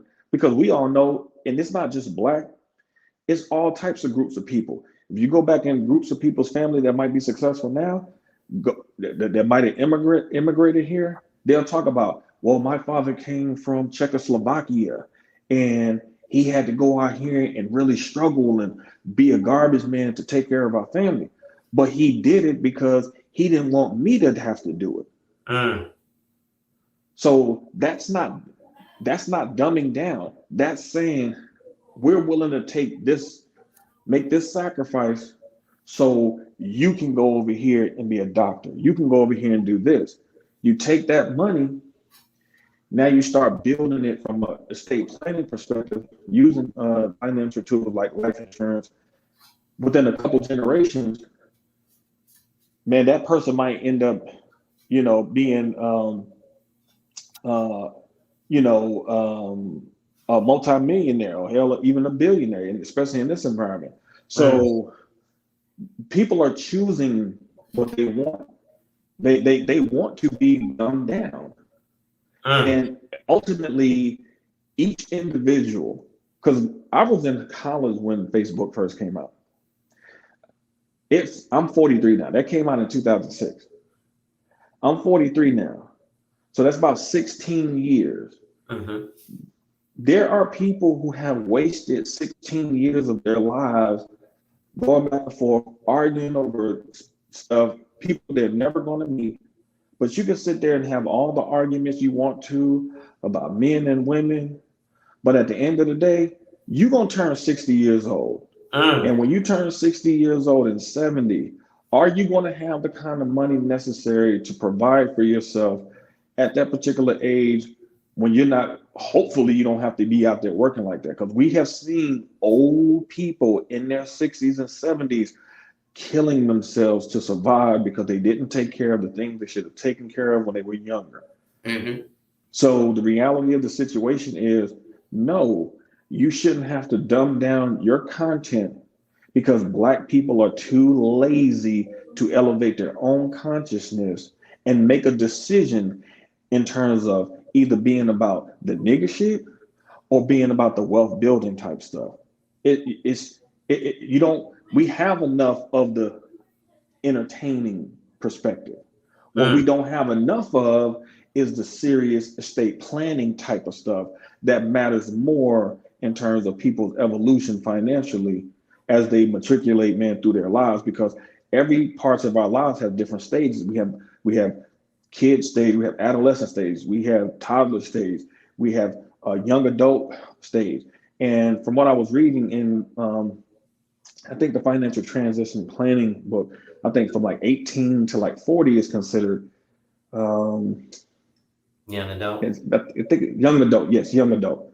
So these are the years that you should be using to set yourself up for your leisure. What should be your leisure years, which is your retirement years, where you don't have to work hard, killing yourself because you stored enough, like the squirrel did during the winter. And we're just talking about the winter of our lives as it relates to the end game. You Mm, don't have to kill yourself trying to survive because you've already stored enough acorns for the winter. So you could just sit back and get, and if you want to get a little fat like the squirrel does, when the squirrel gets its food for the winter. So that's really what it's all about. The people are going to what they're going to because nobody can say after you've been in this space for about 2 years, mhm, nobody can say they don't know who you are. People know who you are, but mm, people make a choice in who people content they want to share, whose content that they want to partake of, And many of these people just go from channel to channel, listening to people who only exist to trigger them. And that's basically the sunken place. And you're Mm. going to have to make a decision. Do you want to be in that sunken place or do you want to get out? And that's really what it's all about at this point. Yeah. Wowzers. All right. Well, Can you I know what? can I That's drop something real quick because I'm about to go get off? ahead. I'm at work, so I gotta put in some work real quick. Put in some more work. But honestly, just like the whole fabricated thing of drug dealers and high price real estate agents, I mean, bringing success stories will kind of get more attraction. Showing Mm. how people took out life insurance policies and they were rewarded this, showing how people took a life insurance policy. I mean, for instance, look at Master P, his situation. Bringing Yeah. more topics up of that, because a lot of people don't look at it as being glorified. Like I tell my wife, she's the same way. I'm paying this money in life insurance. I said, well, this is for future reference. This is not for the right now. I say, when something happened to me, or if it don't, and we get older and we need money, you're gonna thank me for having this money set aside to protect us. Because if Social Security or anything happens, say something happened to your 401k, this is this is pretty much, I'm looking at it as a guaranteed thing, and people are not considering that, like I say, because what Rael said, they, they're not saving, they're not progressing, so to a degree, this is the conversation that should be happening amongst adults. Mm. Just like he said earlier, a lot of people are not adults. They're still moving in the high school mentality. You want to be the first to the prom, you want to be well known, respected. In the end, what is that getting you once you cut the computer off? But Right. I'm in with that. I'm gonna listen though. I'm in the back. No doubt. Well, thank you for coming up, brother. So, with that, I'm definitely going to continue to deliver more content like this. For example, I'm going to show y'all actually, again, this is behind the scenes stuff that I'm showing y'all. Because, like I said, this is my back office. Most agents aren't going to show y'all this type of stuff. I don't mind giving you this in-depth thing because, like I said, I don't know if you saw that episode where I had my business partner Aaron Llewellyn up here. But he was like, well, one of the things I like is a competent and qualified client. And I said, well, what do you mean? He said, I want my clients so educated that all they got to do is come see me and say, push the button, right? And I was like, that makes sense. He said, I learned that from you, Mr. Hall, because what you do is you break it down so much that, basically we just got to use you as the point of sale. But what it makes happen is I, as the client, am able to clearly tell you I want ABC. And then you're able, as the advisor, to come back to me and say, well, in order to get ABC, you need to do X, Y, Z. And it's clearly understood by both parties. So, is that the similar vibe I give off to you, Rob?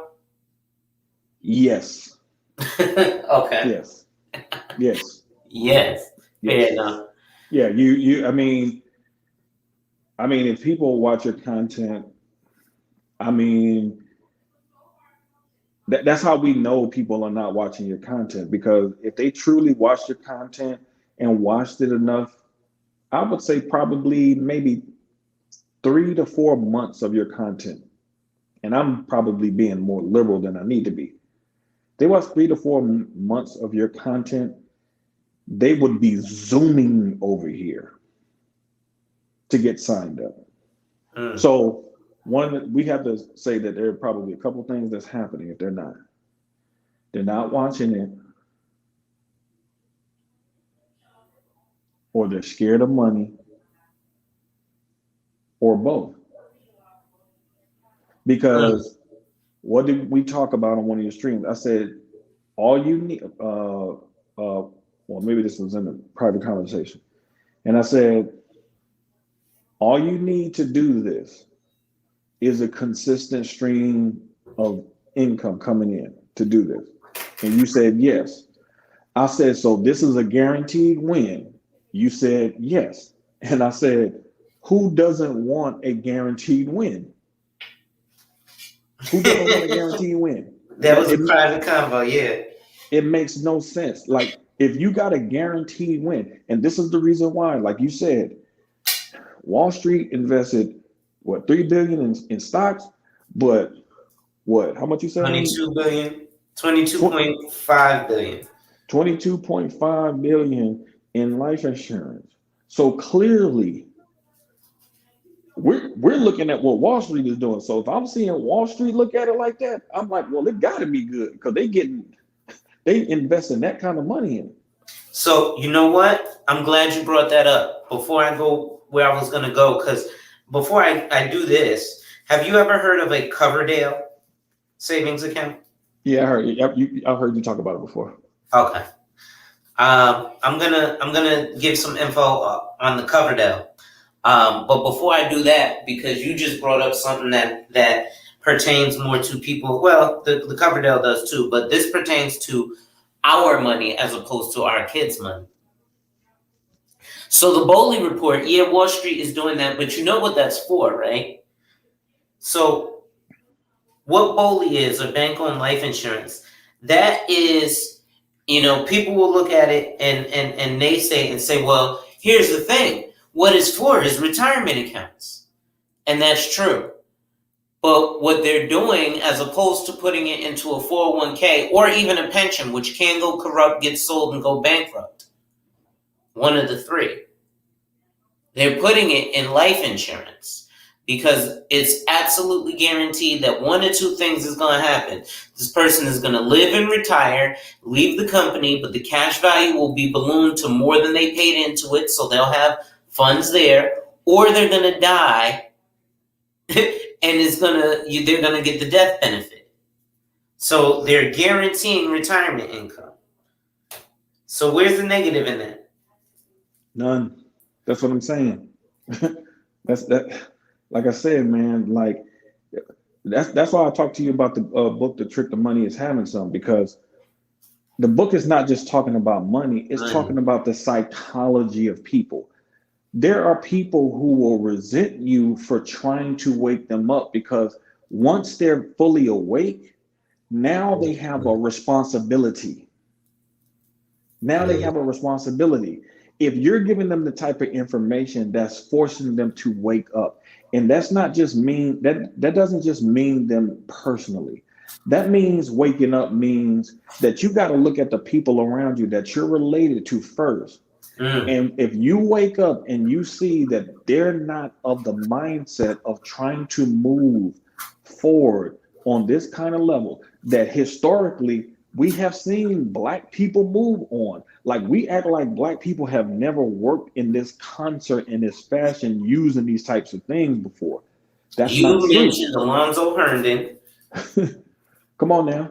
Bro, so hold on. Before I go, I've talked to a couple of the barbers, one in particular that I'm cool with. And when he first started at the shop, I was like, yo, why you got a lot of downtime, since you're studying the barber book and it's interesting to you, why don't you study this guy Alonzo Herndon real quick? Just YouTube it. Here's the YouTube video. He still ain't check it out? Of course. And I'm like, bro, this dude started where you started, starting a barbershop. This isn't the owner. This is a one of the barbers that's under the owner. You know what I'm saying? But I'm like, yo, bro, I'm sorry, go ahead. Cause man, it's you waking them up, man. Like, dude, I'm gonna give you a prime example, and I'm not lying when I say this to you. I used to be cool with a dude that was in the Nation. Mm-hmm. He was born into it. His mom and dad were in Malcolm's Temple. Okay. We know the Nation was, as far as the early Nation was about do for self. Right. Was about do for self. Every time I tried to get the conversation with me and him going about money, he didn't want to have it. He did not want to have that conversation. Mind you, he was groomed through the Nation and about do for self, bro. But when it came to actually Doing it, he was absolutely terrified of it. He resented me because he would try to be so deep in the clouds, and I will constantly snatch him out the clouds back to reality. Now, I didn't know at the time that he was resenting me until I read that book, The Trick to Money is Having Some, because he talked about like when you're trying to get people to do certain things on this level, they will resent you because in their world, ignorance is bliss. So they're ignorant. So the ignorance allows them to complain all the time. See, when you're in the know, when you know now, we've seen these cats, man, with the red pill rate. It's a lot to take in. That's why the rage exists. Because it's like, because once you get to this level, hey Lashes, what happened is that you get pissed off because you like, man, this stuff has been in my face all this time. And I sat here and wasted time doing all this other silly crap when I could have started over here. I could have started over here. We shown that we're intelligent enough to grasp these concepts. What's the difference in our families as a collective and other people? Their families are telling them from the time they're 5, you need to be about this money. You need to be about the business. You need to be about this. Boom, boom, boom. So when they get to adulthood, they step right in. Let me tell you a quick story of a private conversation that me and Dave had. You know what Dave I'm talking about. So this was early on when we first met. And this was before he sent me the article I told you. I can't even find it. I'm so mad. I guess they took it off of Yahoo Finance. But he was like, I'm sure it's pretty hard as a Black advisor. And I was like, well, what do you mean? He was like, to be an advisor in your community, I'd assume you have to come to the door dressed to the nines. And I was like, that's actually true. Like if I don't come, in a Mercedes or out, usually what I would do is, because I didn't drive in New York, but my brother-in-law had a brand new Jeep Grand Cherokee. So when I was doing real estate and when I was doing insurance appointments, I would have him be my driver. And I'd have him drive me to the location and I'd hop out in a suit out of a black Jeep Grand Cherokee with a driver. Sometimes I'd have him open the door for me. If it was like a big deal, I'd be like, yo, dude, do me a favor, open the door for me like in my drive. He'd be like, all right. Hey, that's smart too. That was smart, bro. Hey, bro. Hey, that was smart, bro.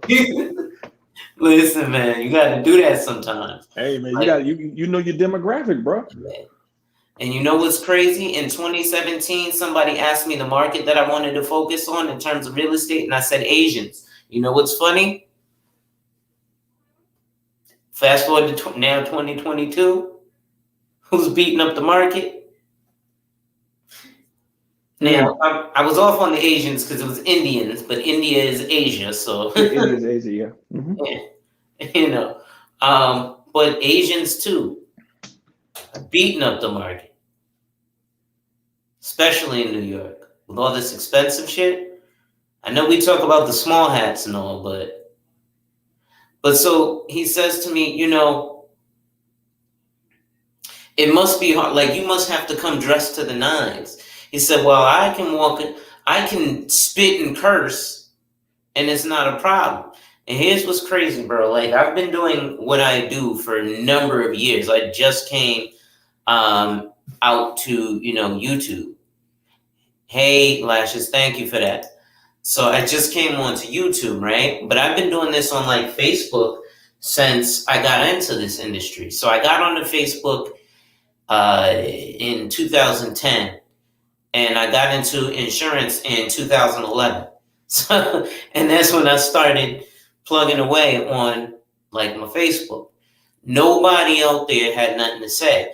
until I started getting fed up and started cursing and being like, yo, y'all stupid motherfuckers ain't looking at this shit, but you fucking buying fucking Jordans. And then people were like, oh no, you shouldn't curse. That can affect people possibly wanting to do business with you. It turned me off. And I'm like, but for the past 8 years, I've been fucking singing Jingle Bells and Kumbaya, and ain't nobody said chat.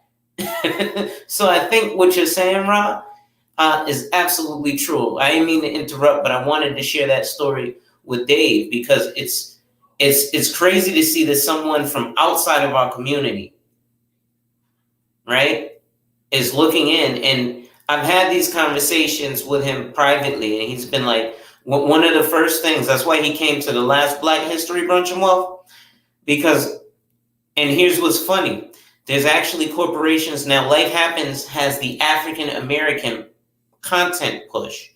So now the African American market is the hottest market in life insurance. And everybody's trying to go there, ironically enough. Salute Backlash. So, it's crazy to see, but that other communities can look at ours and see something that much of an opportunity with a simple product as life insurance, right? Even Dave was like, he actually endorsed me live on Facebook. He was like, listen, I think it's a great mission, and for pennies on the dollar, you can actually create generational wealth through something as simple as life insurance. But it takes the right products and the right person to teach it. And, he was like, maybe not me, but by all means, Alonzo, especially since he shares the fact that he's Black too, should be, teaching this to y'all. So I felt that was cool coming from him. But I didn't mean to interrupt. Go ahead, bro. No, I mean, again, people will try to use that as an excuse. But people who use that as an excuse are just the people who don't want to do it anyway. They don't want to make the investment in themselves because that's really what it is. A lot of times too, man, unfortunately, a lot of these people, man, are pocket watchers too. And they, in their mind, they're like, man, you ain't getting all this money like that. They thinking that, like they're trying to block you from becoming paid off of what you do, even though what you're doing can actually help them set their family up to be paid long term. And you have to give to get. And what kind of demographic we have. Like we're a very miserly group when it comes to Black business products. We're very miserly, stingy, cheap, but have no problem spending a lot of money on non-Black products. Have no problem. We'll take tax fund refunds and go out there and get Gucci shoes and belts and all that type of stuff, even though they don't have the money to live that kind of lifestyle. Oh, But yeah, we'll tell a Black person that their product costs too much. Go back to the woman who did what was the company? What was the Black woman that had the hair care company? She invented. Shit. My wife used it all the time. She Carol's started daughter. Carol's daughter. A product specifically tailored for Black women as a demographic, because we know we have heard many Black females say, nobody ever does anything for us. Nobody makes any products for us. So this was a Black woman who created a product for Black women specifically. And she eventually filed bankruptcy. And one of the biggest gripes that Black females had about her product was, for them, it was too high. And I said, but y'all are spending four, five, $600 or more on these Asian weaves, Mm-hmm. and you never complain. But you're complaining about spending six to seven, $8 on a bottle. I said of a black product that has to charge a little bit more than Dove or any of these other people who have a presence in these grocery stores and other places because they have built that up over time. I said, but the more that you support the product, the more that she can take that money, expand, create more jobs. This is what that big issue was about Shea Moisture. Um, Using the lighter skinned female and the white female who had curly hair too, who could use the products too, who actually buy products like that. Right. Um, Criticizing him for trying to expand his demographic base. Um, Now you see companies like Dove get into the type of business that Shea Moisture is, because there's money there Mm. to be had. But these are the same type of people that are claim they woke and love black people. But when it comes to a black product, it doesn't matter if you're a black man or a black woman. They give you every excuse not to pay for the product. White women will pay $30 a bottle for Paul Mitchell shampoo. Yeah. They will pay for it. They will pay for that. And so I remember being in a Facebook group where the females were, I mean, I saw a black female literally say, well, one female said, well, why is she charging for stuff like that? Why don't she Mm. just give it away? I said, are you going to pay her bills for her to just give it away? Another No. fe- Another female said she had just dropped like $1,500 on some product, some product, some white company on, um, but had a problem spending six, seven, $8 on the product. And Mm-hmm. I said, and then they turned around and was complaining that a white woman had made a post about buying the product and how she was saying it was good for her hair. And their response was, man, they always trying to steal our stuff. I said, that's not your stuff. That is the woman who created that product. That's hers. And she's Mm-hmm. selling to people whoever can use it, because black people for some reason think that white people can have curly hair too. The dude who created Kinko's, he named the store Kinko's because he said when he had a lot of hair in his younger days, his hair was very curly. Yeah. He named the company based off the grade of hair he had. It was really curly. So he named it Kinko's. So this idea that this product that was made by a black person can't be used by white people is just so beyond the pale. And this is the type of level of ignorance that you have in the consumer base as it relates to black people. This is why it's hard for black people as a demographic to advance economically, because the consumer base is that petty of a consumer base Mm.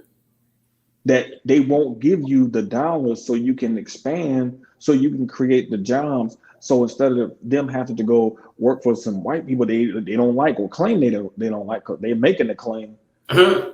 but you won't support black businesses, but you only get online and type nice little slogans about support black businesses, but when it comes down to actually doing it, you won't even do it.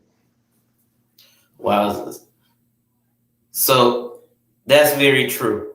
Uh, but part of that, I think, like I said, unfortunately, sometimes you do got to meet water at its level. So part of that is kind of making it, at least if I can catch the younger ones, making it a little bit entertaining or at least germane to their situation. So in terms of that, some of the things I wanted to take a look at was the advantages of a Coverdale, right? So I'm just going to look here. I'm not going to do the whole worksheet, but a Coverdale was also known as the Education IRA. So why do I say that? Because I always talk about getting IRAs for adults, but you can do this for your nieces, your nephews, or your children, or your grandchildren, right?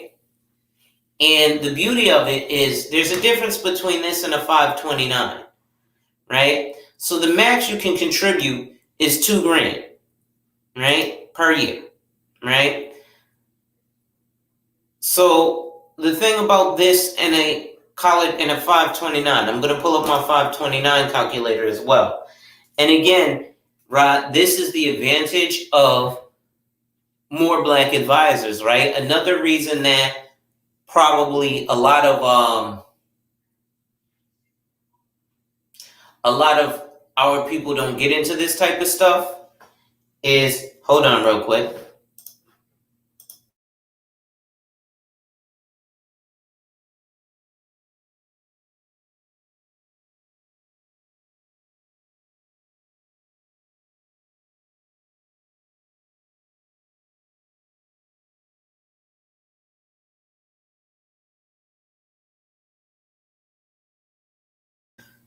Sorry about that. I'm back. Where was I? Okay, so there's some slight differences between the Coverdale and the 529, right? One of the huge differences with the 529, most people, especially Black folk, let's be honest, we ain't saving even $2,000 a year towards our kids. Or if we are, we're putting it in a regular bank account, which is earning us 0% interest, right? Until you have a minimum daily balance of 15,000 if Chase, but usually 10,000 with most regular banks, right? Do you get that APR, that annual percentage yield, or that APY? Because rate means you're paying it. Yield means you're receiving it, right? But so $2,000 is the max for a Coverdale, right? Now a 529, the max you can put in is 500,000 in some states, or 230 in others. But so the max you can put in is $500,000, because a 529 is supposed to be a one-time payment. You're supposed to be prepaying for college today. So if going to Yale costs $500,000 in 2022, the year my child is born, I'm gonna put $500,000 into the account and pay for Yale today, for when my kid goes to Yale 20 years from now, and it's not only $500,000 or 120. What is $125 a year, basically, right? When it's $250,000 a year 20 years from now, or 18 years from now, when my kid is 18 in 2040, that's how that will work. Okay? So you would also be needing to start with, you see here, an initial investment amount. Most people are starting with zero. This is why I got my PTIN, my Preparer's Tax Identification Number, so I could go work at a Liberty Tax or a H&R Block or a Jackson Hewitt or wherever, charging $40 a page per W-2,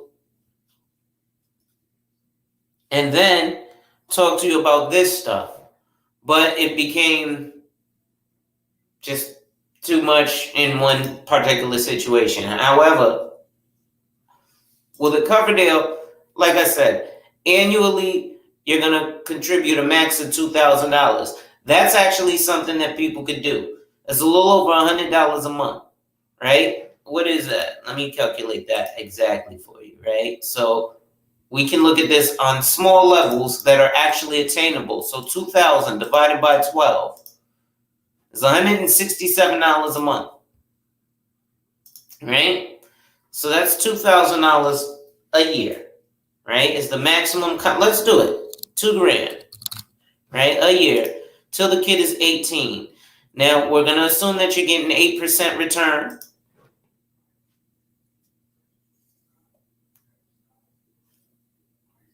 So it would accumulate you $80,893 versus a taxable account like saving it in the bank, which becomes taxable. You'd only have $67,181 over the course of that same 18 years. Here's the chart showing you where you start in the taxable account and the Coverdale. Here's the chart at year 18. The taxable account, $67,181. The Coverdale, $80,893. That's at $2,000 a year. If you like to see the numbers, again, it'll show you that versus the taxable account or the Coverdale. right? It'll show you your beginning balance of $2,000 in year one. You got interest of $160 at an 8% rate. You're paying 22% taxes, so you pay $35 in taxes. Your ending balance is $21.25. The Coverdale being non-taxable, you put in $2,000. You're going to earn 8%, so $160. Your ending balance is $21.60. It only compounds. So again, the next year, $43.82, $44.93. It only compounds. Year three, $6,700 to $7,012. Okay, not that big of a difference, right? Year four, $93.28 to $97.33. Not that big of a difference. Okay, let's see where the difference starts to accrue. Right? It starts to accrue here around year 8. So now you're starting to get $1,000 differences, right? So now you're $1,000 up, right? Year 9, you're $2,000 up, right? $24,661 to $26,973. Year 10, $28,000 to $31,000, right? So now you're $3,000 up, right? Year 11, $32,000. This is a taxable account, so this would be saving the money in the bank or an investment. And let me find you one that you're earning 8% in, because that's a difficult task as well. Right? 35.94. So your return is 26.63 versus 5.34. Right? Again, here, we're looking at year 12. Right? So that's all that you've put in. This is your return, $352 versus $40,991, so a $4,000 difference. And as I said, it's basically a $13,000 difference at year 18. Now you might have a kid who wants to wait till 21, so you could do 21 years, right? But versus a Section 529. You're going to get the same amount if you just save the $2,000, but you need an initial investment amount for a 529 initially, right? So it's the exact same amount in the 529 if you're only going to do 2,000. But if you're only going to do 2,000, you pay less fees on a Coverdale than you do in a 529. So a 529, generally, you'll start with some large lump. Let's say you start with $30,000. Now, if we calculate that and you're going to do $2,000 a year, it actually makes a large difference. Again, this is how you accumulate. Now, how could you accumulate these type of funds? Well, maybe what you do is you start life planning at a young age. Let's say you're 23 years old and you know one day I'm going to have a kid and I'm going to want to start a college savings account for them. So at 23, you get a cash value life insurance policy that, let's say in 10 years, has $30,000 worth of liquidity, so that at that point you can withdraw that cash value and directly deposit that cash value into your son's Section 529 college savings plan. If I'm not mistaken, because you're doing that withdrawal and putting it into another financial vehicle, it's an exchange, so it's not a taxable event. That's estate planning, because you're not just planning. So now the Sheed's son who's 21 can start planning his life now, and that's the reason he should get life insurance and cash value life insurance. Buy term invest the difference is a great thing to do, but there's situations for it. And usually if you're buying term and investing the difference, you're able to invest. Most people that I've talked to are not in a position to invest. Even when they've got $50,000 liquid saved up in a savings account. And I've seen it, right? You've got 50 grand in a savings account. That's not any money. I know it's terrible. I'd like to say it is, but it's really not.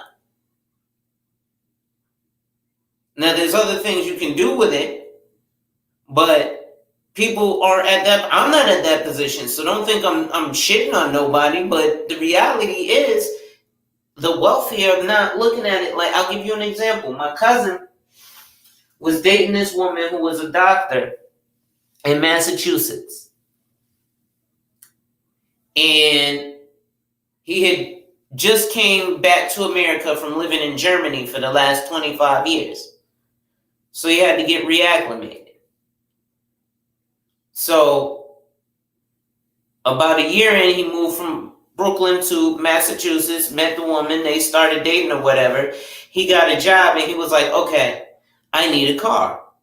So he went to the dealership and he was trying to find the cheapest car he could find that's new that he could drive around in. So they found a Nissan Versa. And it was like $15,000 out the door. He was like, okay. So he was going to sign up and finance it. And she was like, what are you doing? And he was like, I'm about to buy the car. And she was like, no. And she handed them her debit card and bought the car right then and there. And he was like, what? She was like, yeah, don't worry. I got it in my savings. I'll put it back. And I was like, well, damn. Right? But that's the type of savings where that chunk doesn't particularly bother you, right? Because she had enough saved up for just in cases, and she also had enough saved up for frivolous spending. So this is why I punch up at people like Sue Zorman and Dave Ramsey, because they give some excellent advice, but they also don't take into account, like you said, the psychology of the people that they're talking to, right? And money translates across racial lines, but there's also knowledge and aspects of using these tools that, due to things like slavery and the 400-year head start that people had, or immigration, etc., and customs, aren't taught to certain individuals. So things like planning for the family. I remember I was on a panel with I think it was Game Changer. He was like, that's retarded to me to get life insurance to plan for a family that I don't have. And I was like, yeah, but you're on a panel talking to women that you're supposedly not interested in. So, it's exactly exactly the pot calling the kettle. But this can, even if you're planning for that family and you never have it, well, now you've got money for yourself. Right? What does Kevin Samuels talk about often to women? Are you going to have $2 million when you're retired? Oh, well, I got kids. No, are you going to have $2 million when you're retired? I understand you have a PhD, but a PhD does not guarantee that you can attain or maintain your lifestyle as you attain age, right? Because now you can't maybe as a doctor you can put in all those hours at 70, 80, and 80, but not as a specialized doctor, right? If you're a specialized neurosurgeon, you can't be doing surgery with shaky hands at 85 or at 72, right? Maybe if you're a regular vet and you're just an ER doctor, okay, you're just doing some prescriptions, okay, maybe an OBGYN, okay. So maybe doctor is a little bit out the question as far as a medical doctor, but with a PhD, again, that doesn't mean anything. And this is for men and women, right? I'm just saying Kevin Samuels says it specifically to women, but this applies to the fellas too, right? If you plan for it, like you said, Rod, estate planning, right? So what do I have here, right? So let's see. Again, we're looking at the 529, but if you dump in 30,000 to start with, right, it would accumulate for you $200,773, even if you got taxed on it on withdrawal. Which, if you use it for what it's supposed to be for, which is collegiate expenses, so this can be. It doesn't even have to be It doesn't have to be spent on college tuition anymore. Okay? So you can spend this on room and board. You can spend this on books. You can spend this on fucking Chinese food if necessary, right? It says, as long as it's used for qualified education expenses such as tuitions, fees, room and board at higher education institutions. So maybe you need more money on your food card. Well, guess what? If you put it on the Southern State, Georgia Tech food card plan, well, that's a qualified expense, especially since you're spending it at the higher education institution. I was about to say financial institution. That's kind of what colleges are, right?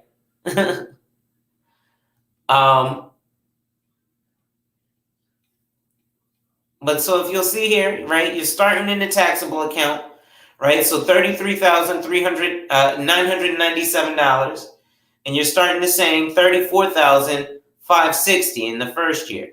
If you'll see here, by year 18, in the taxable account, you've only saved up $1.56, right? Whereas in the non-taxable account, if you use it for collegiate expenses, that's $200,000. Now, if you take it out and get taxed upon it, it's still $1.71. So it's still more than if you saved it in Chase Bank for your kid.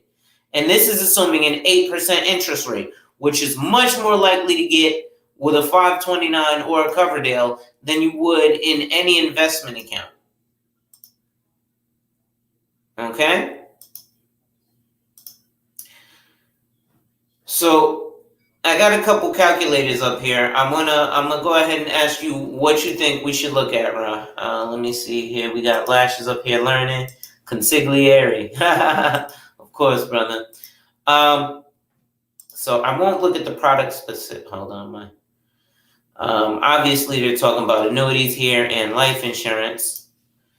So I have a few income calculators, right? So we have retirement income, your current income, right? Then we have our savings and investing calculators, where you have savings calculators, qualified plan calculators, investing calculators, college planning calculators, which we just looked at. And then I also have taxes and debt calculators, where we can look at taxes, debt management, or home mortgages. So which of the three areas, I guess, would you want to take a look in?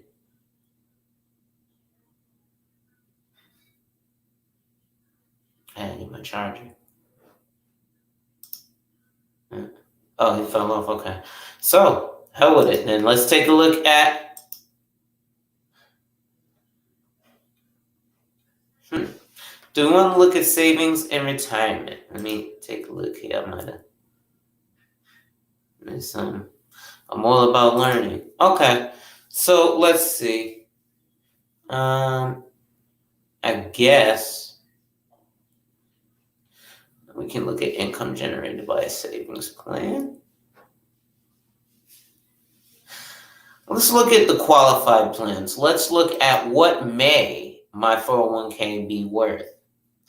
So, what may your 401k be worth?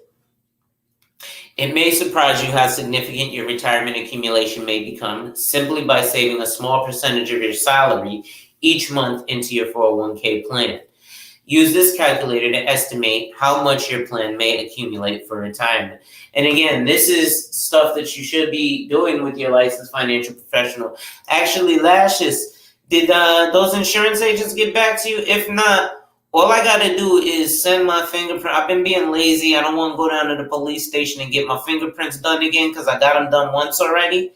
But all I got to do is go down and get my fingerprints done and mail them, and I'm licensed in Florida. So if you want, I can actually help you out. Like I said, my brother's out there who I'm trying to help out and stuff with that too. So common assumptions, years into retirement. Let's say you're 35 and you make $60,000 a year. You're going to get an annual increase of 3%. That's kind of generous. Let's say you're going to get 1% per year. Let's say at 35, so you're going to retire at 65, so you've only got 30 years to retirement because you're 35. Let's say you've been working at this company for the past 15 years, so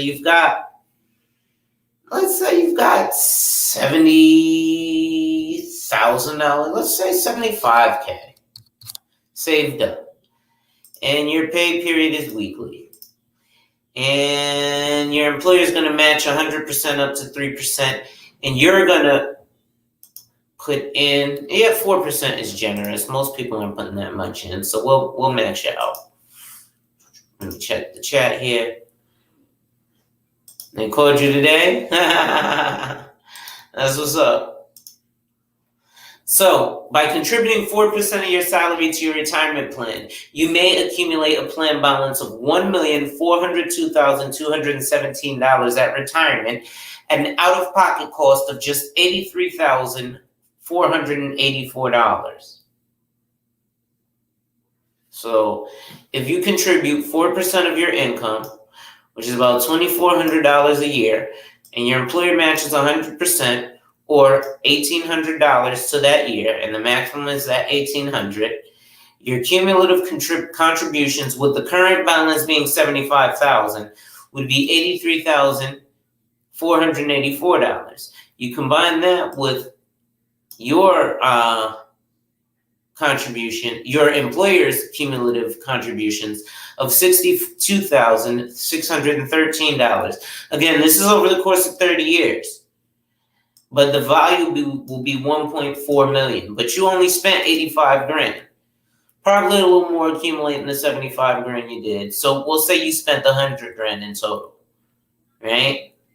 Now, if you'll see here in the nice little chart, you've got your current balance, right, being number one at 75,000 at age 35, right? And your interest growth of 1.18 million. Your employer match is 62,000, and your contribution of 83,000 on top of the current balance of 75,000. So anywhere you are in retirement and you're looking to be, I can literally help you to grow it to wherever you'd like it to be at whatever age. Again, it does cost you a little something, but these are the things that you can get very specifically. Okay, let me just check the chat here. Okay. She, we here. What's going on, brother? Yeah, man, I'm back. We here. We here, no doubt. Man, I've been going for a while. I almost been going for 3 hours. I didn't even, to be honest, expect to. But when I get started, I guess I just enjoy going, and it gets fun. All right, I got a proposition for you. Let's do one. Let's say around my age, but let's start off with nothing. Bare bones, no policy. Even though I've already joined the 500, thousand um, life insurance club, because Uh-huh. I'm already a part because I already got the life insurance. But let's say with that being the case, if I want to go in, let's do let's see, let's kind of balance it with most people. Yeah, let's do 500. Let's do 500,000 for the Okay. average person around 30, 39. Let's just do 40 because I'll be 40 this year. Average Okay. person wants 500,000 at 40. No other savings, no other 401k, no nothing. Just a general person just starting off. Okay. Let's give them a policy. Let's give them an estimated income of about 65,000 a year, you know, Okay. and let's show people some numbers. Okay. Hold on. Now, this is, you want to calculate a 401k, or you want to do the life insurance and build up their retirement that way? Because I could do both. Let's do life insurance because the average person, I mean, Yeah, it's gonna be not even hard to thinking about contribute this 401k. much to a 401k at that age. Yeah. So we want to contribute the money from the life insurance, and then we want to structure it to where, you know, let's go from a whole life and a universal. Let's scrap the term life. Let's do straight whole life and universal. And what are they going to be their options? Because let's say that they might run into some money and they could potentially put more on, or let's go to bare minimum because they want to be an investor, so they want to take more of their money and put some in the market and some in their policy. All right. Let's just do it completely. All right. So you want to start off with regular whole life. Regular whole life. Okay. Because they need Now to know the difference. I got you up here, 39 years old. Yeah. Okay. And do you want to grow it or do you want to access it?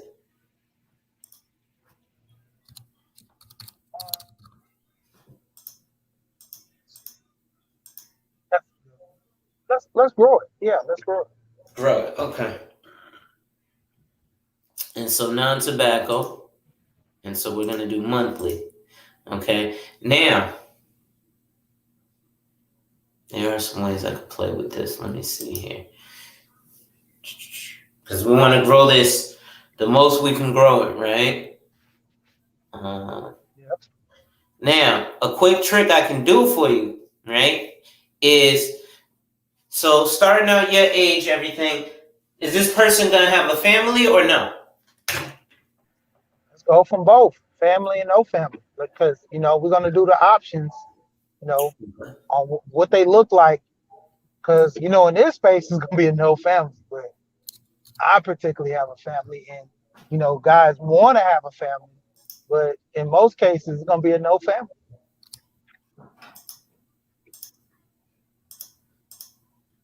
All right. Another 68. Yeah. All right. So what I'm doing here is I'm adding a level term, right? So what that does is that adds a term insurance for 30 years on top of the 500,000. Okay? Okay. So let me go back to preview. Let me see if I did that right. No, hold on. I didn't overfund it though, because I want to fund it overly. So this is just with it being regularly set up, right? So the total face amount, right? The base death benefit is 500,000, right? But if you'll notice here, it says 750 because I put 250,000 of term extra. But hold on, because there's something missing here. Policy. Here we go.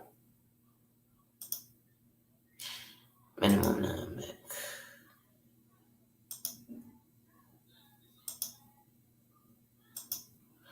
All right, so we'll do it like that.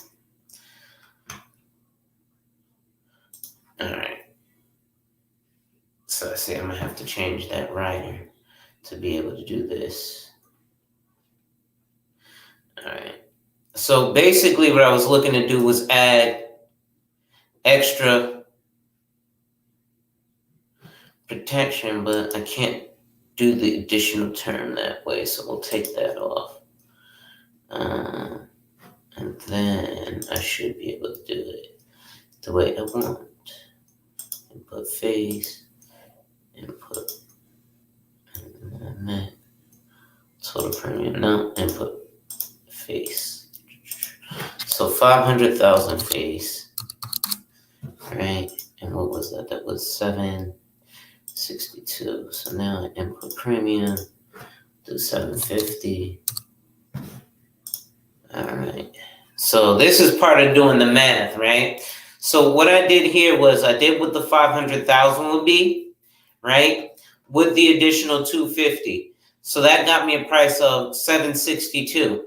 So if I assume it's about 20 some odd dollars a month for the term, that brings the premium down to about 750 a month. So then I come in here and I input the premium at 750. Again, everything is your age, everything still. And it gives us a death benefit of 533,000. So a little over the $500,000. Let me take another rider off. It has the FPUR, flexible paid up rider, applies a premium purchase, increments of paid up life. We don't want to do the FPUR. Alright, so I can only do face amount. I'm trying to overfund this, but you can really only overfund a universal. Alright, so for this, if I just do the face amount of 500K, let's see what that comes up to, because these ones are overfunding it. We're getting other craziness. Here we go. Okay. So this one we're looking at, right? It's about $2,100 a month, right? So somebody starting from zero for a $500,000 face amount is about $2,100 a month, right? But your death benefit grows, as you can see, and your cash value the first year is $17,355. You did, however, in the first year lay out $25,000, but every year after you're going to put in $8,500, and then over the course of 10 years you pay out $101. But why is this given such a high cash value? Age 65, printed age 121. Oh, they terrorize these policies. Okay, now I'm going to compare this to a, let me see how the access looks. See if you get access to the money, if it's better.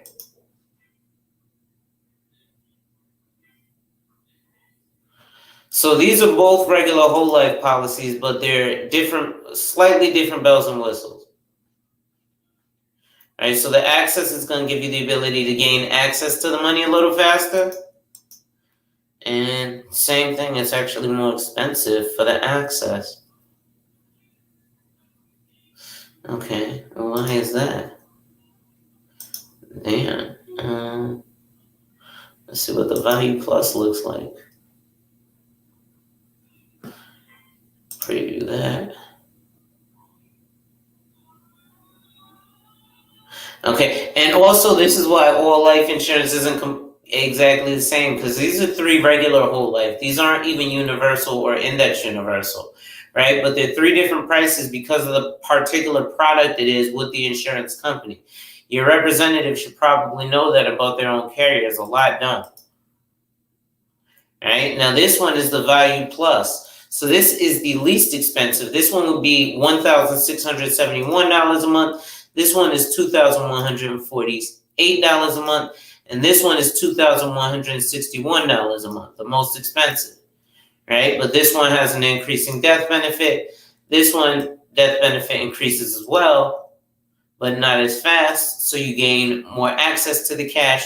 And this one's death benefit increases a little faster than this one, but not as fast as this one, but it's least expensive because it's for you to access the cash for it sooner, right? So you actually pay less for it, but your plan is to get to that cash sooner, right? So at age 65 is retirement age, right, for all of us. So at age 65, you have at least $215,000 across the board. Well, you have and this one, okay, you'll have 356. And in this one, the growth, at age 65, you'll have 340. So the best one to get for growth would actually be, what is this? This is the access whole life. So when you're ready to access the cash at age 65, you would have the most cash accessible to you at $356,000.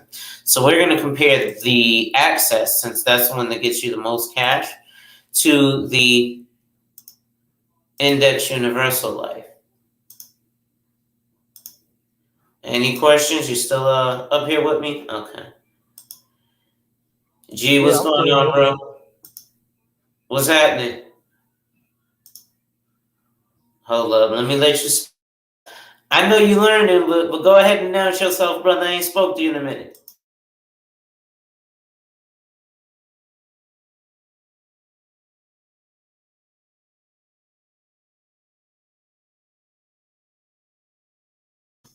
Oh, they must have got him in the clouds. All right, well, when you get your mic together, just plug in and go ahead and shoot something in there.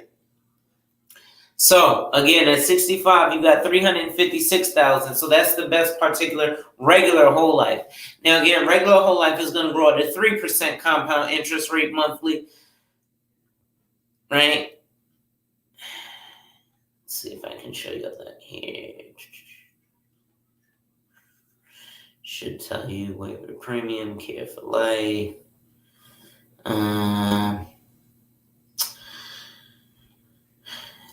Where is it? It should tell you somewhere in here. This is about the modified endowment, withdrawals, loans, and interest.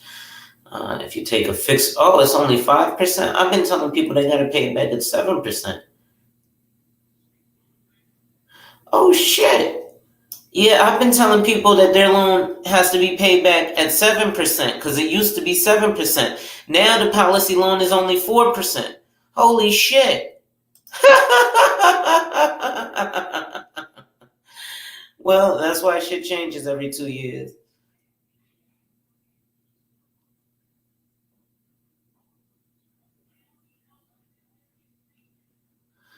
Where is it? Da, da, da, da, da. All right. Well, anyway, here we go. Let's see if I can show you here. So, our adjusted indices are 5% right now. And since this is an illustration as of today, that's what you got. So at any rate, we're going to compare this, right, to an index universal. So, right, our benchmark is age 65 with 356,000 to retire off of, right? And this is overfunding the policy, right? No, this is just a policy set up to access the cash. So this is just funding a policy, but this is what it would cost. It would cost you for that regular policy at your age today for a $500,000 policy that builds cash value. It would be that $2,100. Oh, hold on. You know what? If I take off another rider here, hold on. I gotta go to the other policy first. Let's go back to whole life and term. What did I say was the best one? Access, right? Access, right? Yeah, access. Riders. Let's take I forgot about the care for life, but we'll take the waiver premium off. That'll make it a little cheaper. We'll take the care for life off. Oh yeah, no, we keep that on actually. All right, now if I preview it, give me 1 second. That's actually a good question, Sheet. I'm glad you asked that. What? Oh, that's annual. Hey, I'm gonna do monthly. All right, there we go.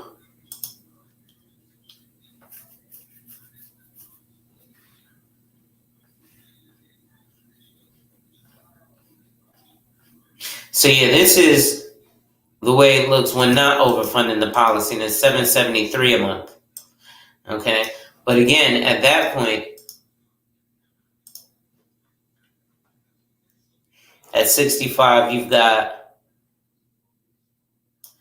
not too much off. You've got 311,000 versus at 65 here, we've got, what is this? Oh, this is at 65 here, we've got 356 and a $725,000 death benefit versus a little under 650. So it's not that terrible of a difference so far.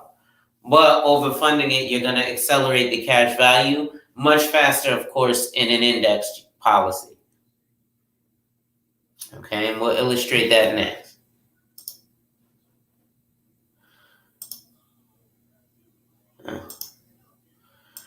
Universal and index. And actually, it's a good thing because then we'll also play with the numbers from that.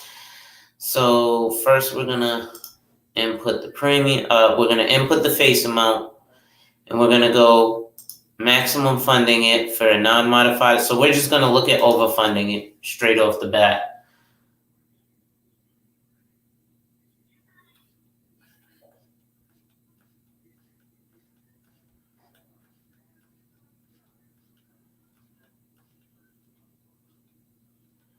And so with this, over 10 years, you drop out of pocket $91K, but after that first 10 years, you have access to $86K. And then by age 65, actually, after age 65, you got to stop paying into it anyway. So at age 65, you'll have $452,451,898 to work with. Right? So that's 65. 451,898. So what we're going to do is we're going to look at the year after, and we're going to look at the numbers for year 66. All right, so age 66, you're going to have 331 in the regular access, and age 66, you're going to have 378 in the overfunded access. Right? So now what we're going to do is we're going to make you 66, she. All right, so what is 82? So that is what? 42? Right? 79, no. So, 1952, right? And make you 69. So 1965. Okay. So now you're 66, okay? Now, we take that life insurance money and we put it in an immediate annuity, right? So how do we do that? So let's take a look at it first from the smallest amount, which is, excuse me, the regularly funded $500,000 whole life policy. So that's 331,604. 331,604. Right? So that's your point. So if we preview that, right? So that is going to give you a monthly premium payout of $1,605.68 a month until the day you die. Now, they assume that you're going to live 19.2 years from age 66. Again, this is difficult to project because I don't know the numbers in 40 years from now. So this is assuming that you have this 331 today, okay? But here's the difference between this and, let's say, a 401k. Can you see this? Is this screen big enough, bro? Let me see here. All right. What's going on outdoors? Juan G's, what's going on, brother? Let me, where was I here? All right. Let me take a sip of water. Gotta stay hydrated, right?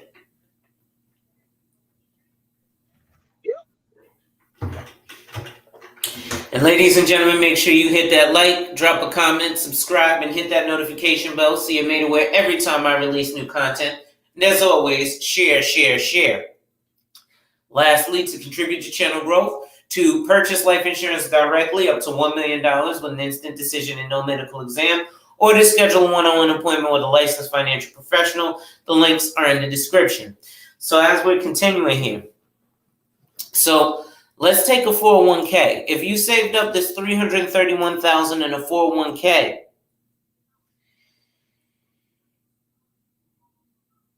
you're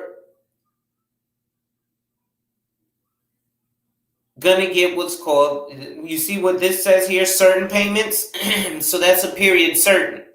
So there's a reason that they don't give you certain payments, even though they give you the certainty of 19.2 years. The certainty of 19.2 years, when you take this 331,000, let me explain to you how an immediate annuity works, because annuities work different. Okay, so this is something called an immediate annuity. Okay, so it's a single premium immediate annuity. So that means you pay one time and then it starts to pay you. So the way this works is you put 2000 on February 21st, 2022, you put 331,604 away with me. March 23rd, 2022, you will start receiving a check of $1,605.68 a month for a minimum of at least the next 19.2 years. And we're assuming that that is going to equal $369,948.67. Okay? You follow me so far? Now, the difference between this and a 401k. The 401k will guarantee you the exact same thing, but not for this amount of time, because they will only guarantee you this until this is gone.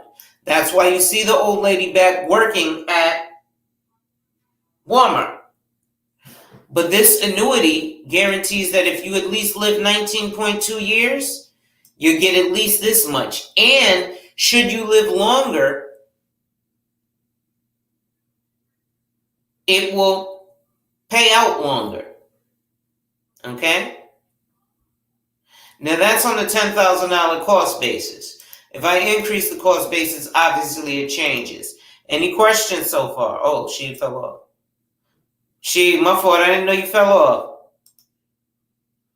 All right. Any questions so far, boss?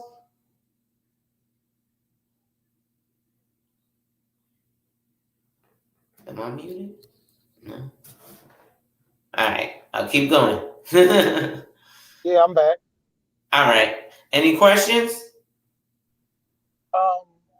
We gonna go with this, and then also I wanna, just like you were just talking about that, I want to show the difference with using a 401k versus using life insurance to fund your retirement, because everybody talks about the 401k, the IRAs, but no one's talking about the life insurance, in which when the market crashed, your money still remains the same. You Oh, know, yeah. and that's the biggest thing that I'm pushing to a lot of people. You know, you I've known several people to lose thousands. I mean, one guy I know personally lost over $100,000 during the Man. market crash. Literally more than that, probably close to two or three. He said he had about 7 or 8 in there, and it dropped down to 4. And I was like, Man. for what? He was like, man. He said, damn near half my money got gone when it hit the market.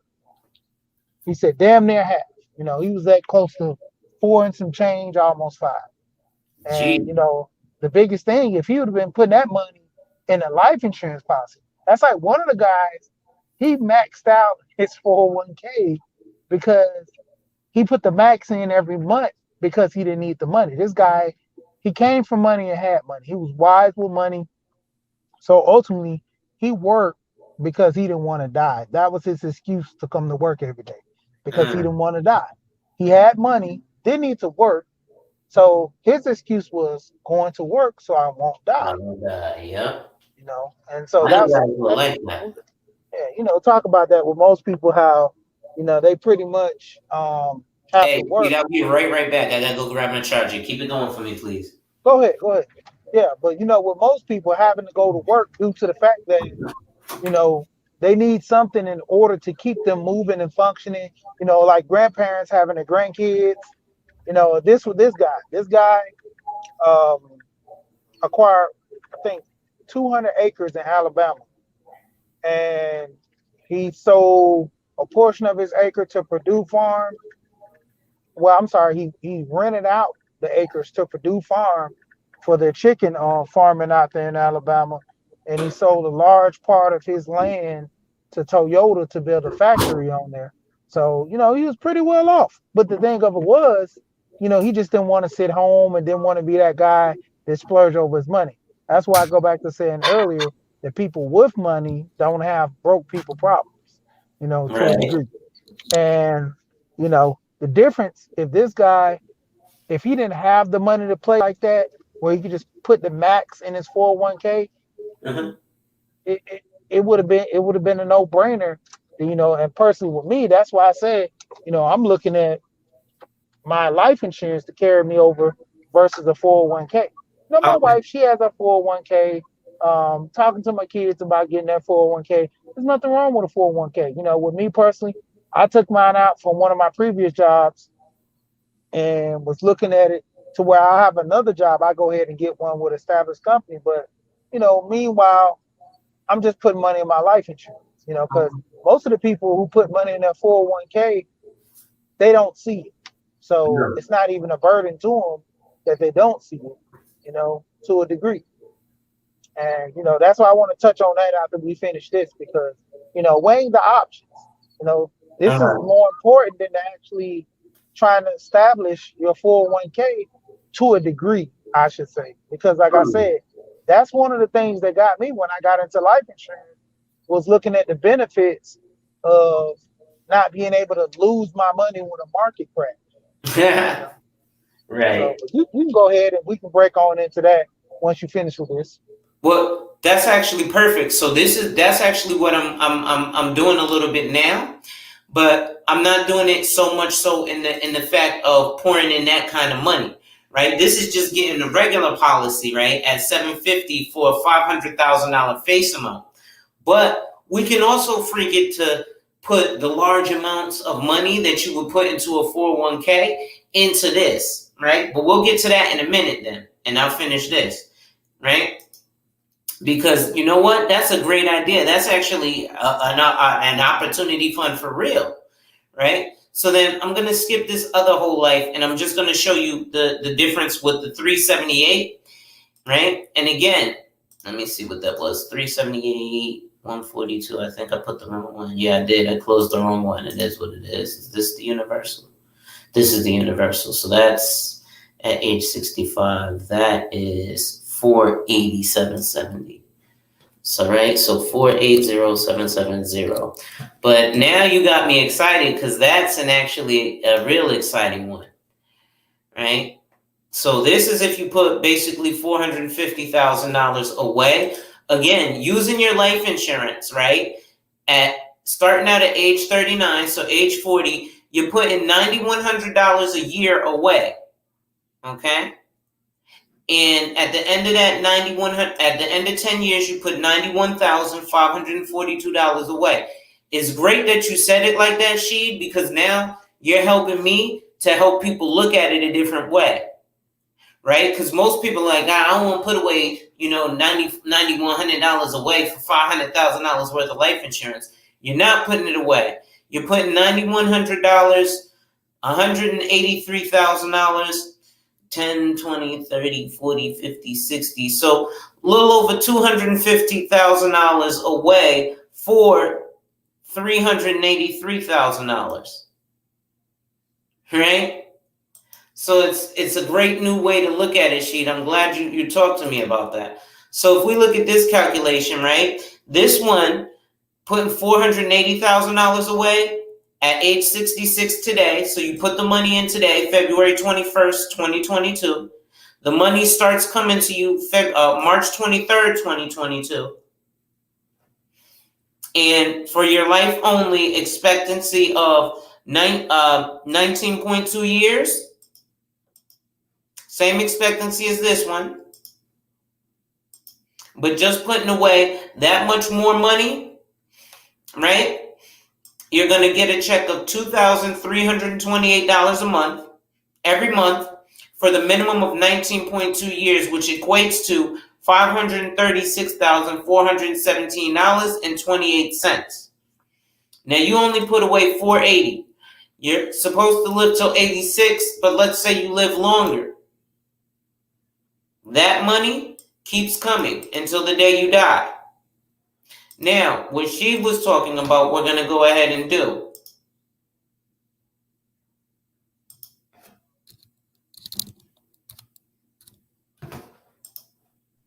Now that you got that break, let me say this too as well. Mm-hmm. Now, this is the thing to someone who says, well, that's a lot of money to put in a policy. The thing about it is overfunded. Let's say we just do the bare, regular fund at, $500 or $700. Mm-hmm. You can always go back in when you get extra money and put it into the policy.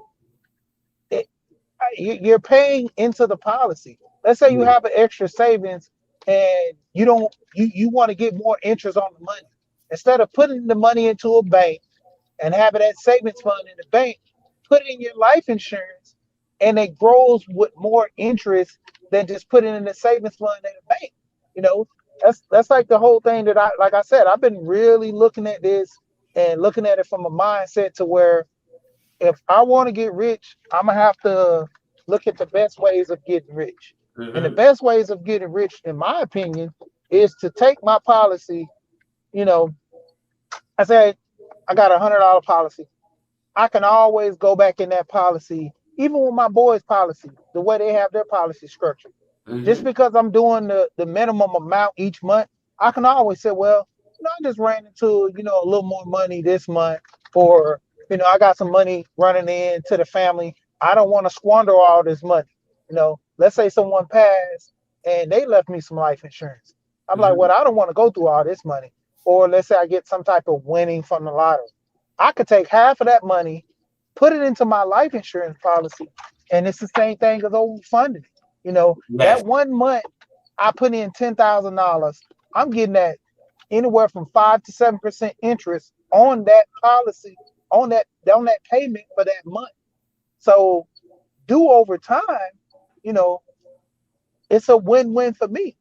Yeah. Because let's say I get to an older age and you know I squandered my money and this to that degree, but I'm still paying my policy on time. It gets to a point when you're paying it so much, it's not even a bill. No, I mean, it's not even like a burden or a bill. It's just something that has to be done.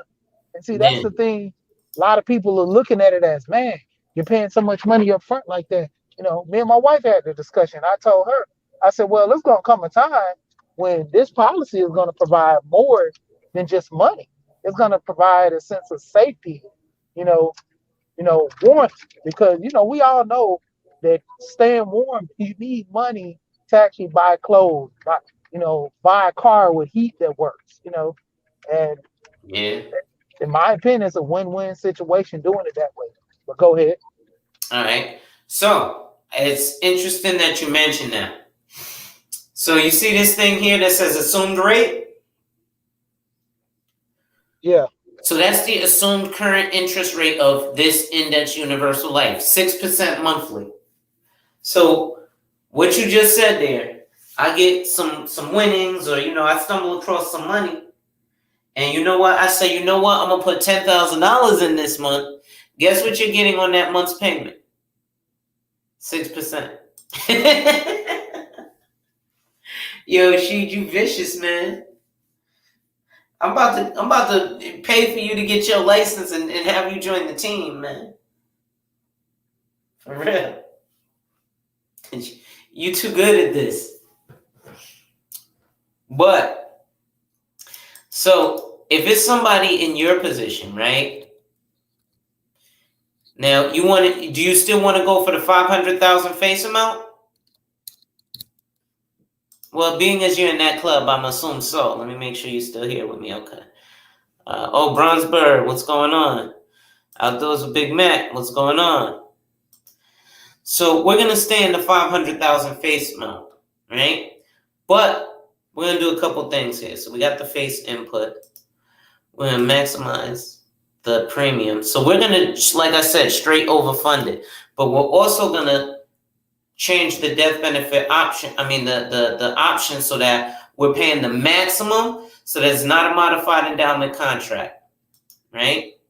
We're gonna go pay. We're only gonna pay till age 65, because at 65 is where we want to retire. So I can literally do it to wherever that is. So your face amount, again, $500,000, but you're going to pay $2,300 a month. Again, this is overfunding it.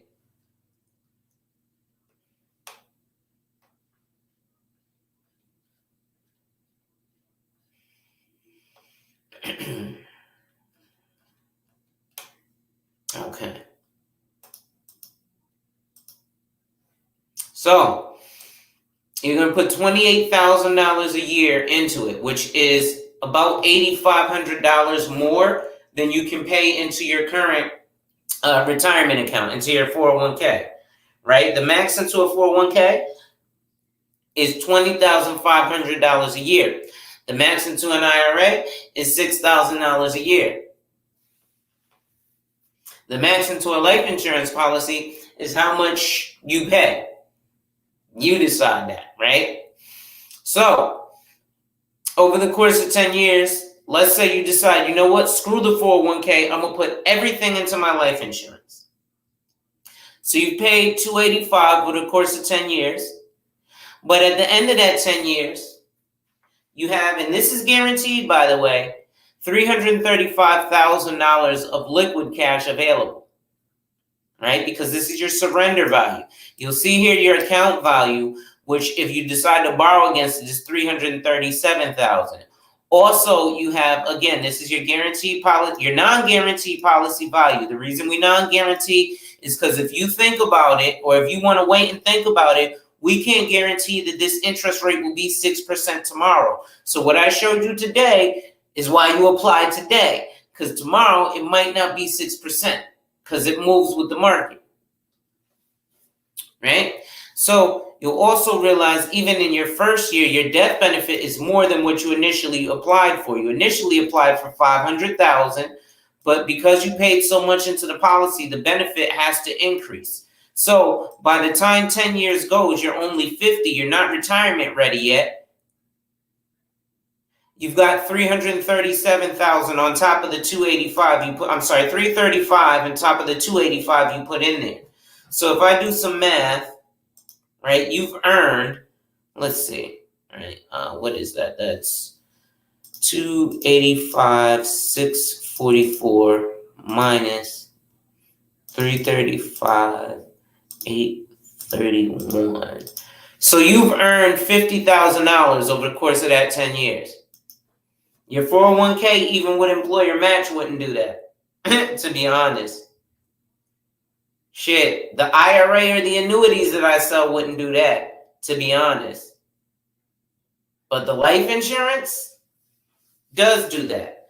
And that's when you take, let's see, because we're looking at age 65, right? So let's go to age 65.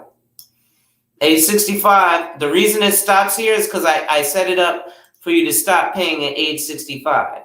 I could set it up for you to pay much longer. But again, at age 65, you're going to stop paying the policy because you don't need to pay into it anymore because you're retired, right? So at age 65, you're retiring. So that income stream from your wherever job you're working is done after that 25 years. So then we need to also, again, as your financial advisor, help you stop large bills. So a large bill would be this life insurance policy that you're paying nearly $30,000 a year into.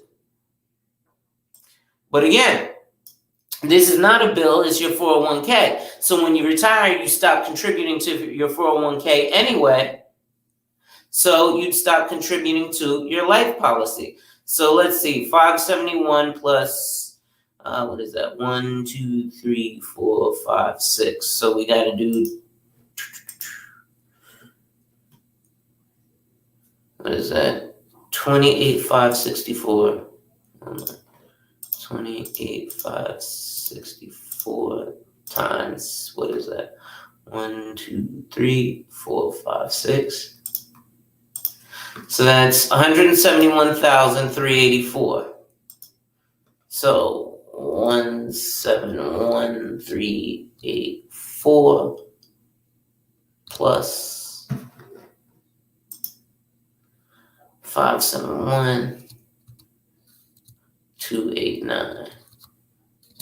So you've come out of pocket over the course of 46 years $742,763. Okay, and this is something that I learned from a buddy of mine, Dave Kinder. Right, he actually kind of taught me this trick about how you can use, like 400 grand to spend as 1.67 million, right?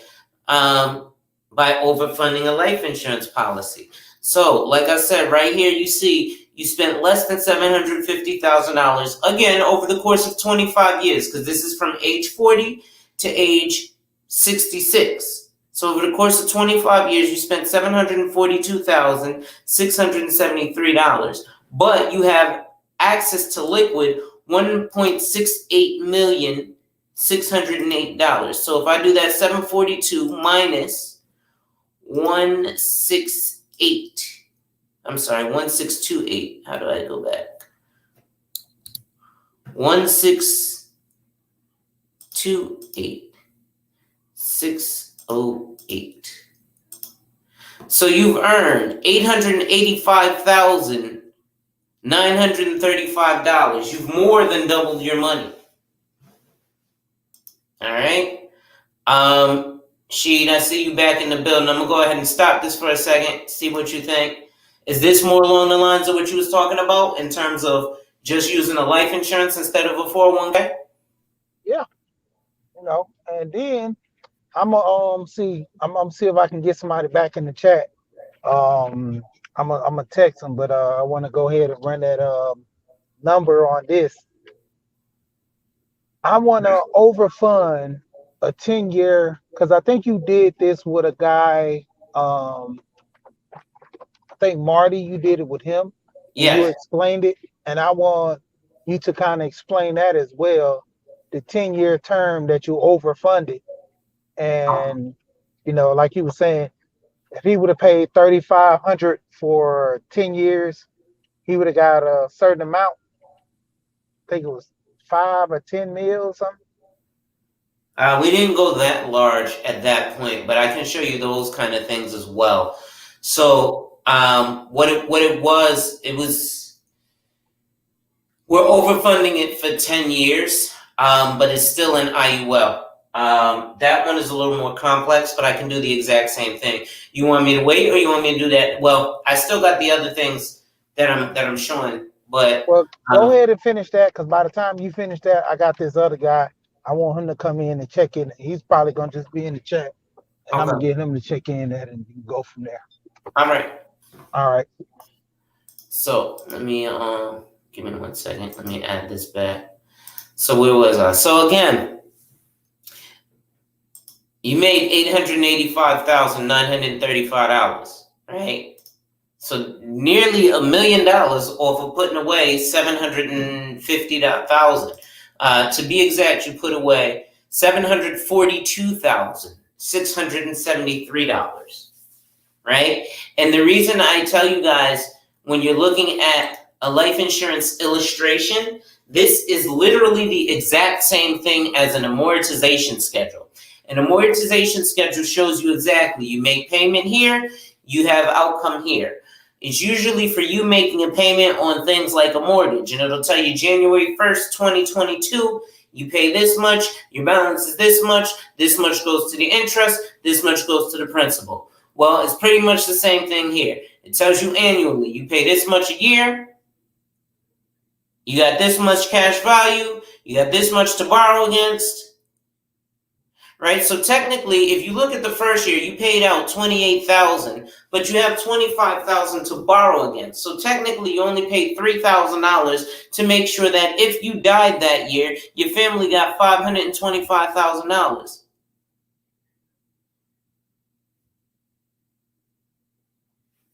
But again, you have to have the right representative who knows what they're doing and is willing to do this, because there's other things that are involved in this, such as commissions, right?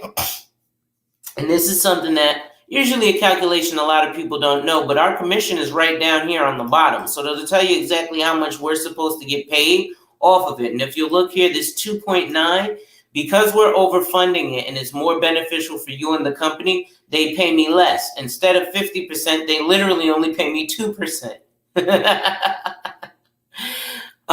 So you got to find an agent that's willing to take that pay haircut, and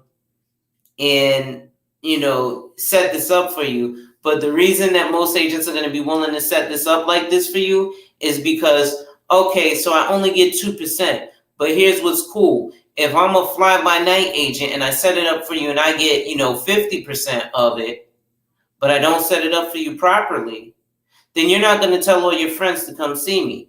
If I do it for you and I set it up for you properly, you're going to do like Sheed is right now and go get someone and say, listen, he's live right now. I need you to come and get this work. Straight like that. Right?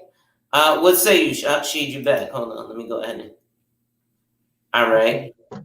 You back? Yeah. All right. So, I don't know. You got your person in the area or?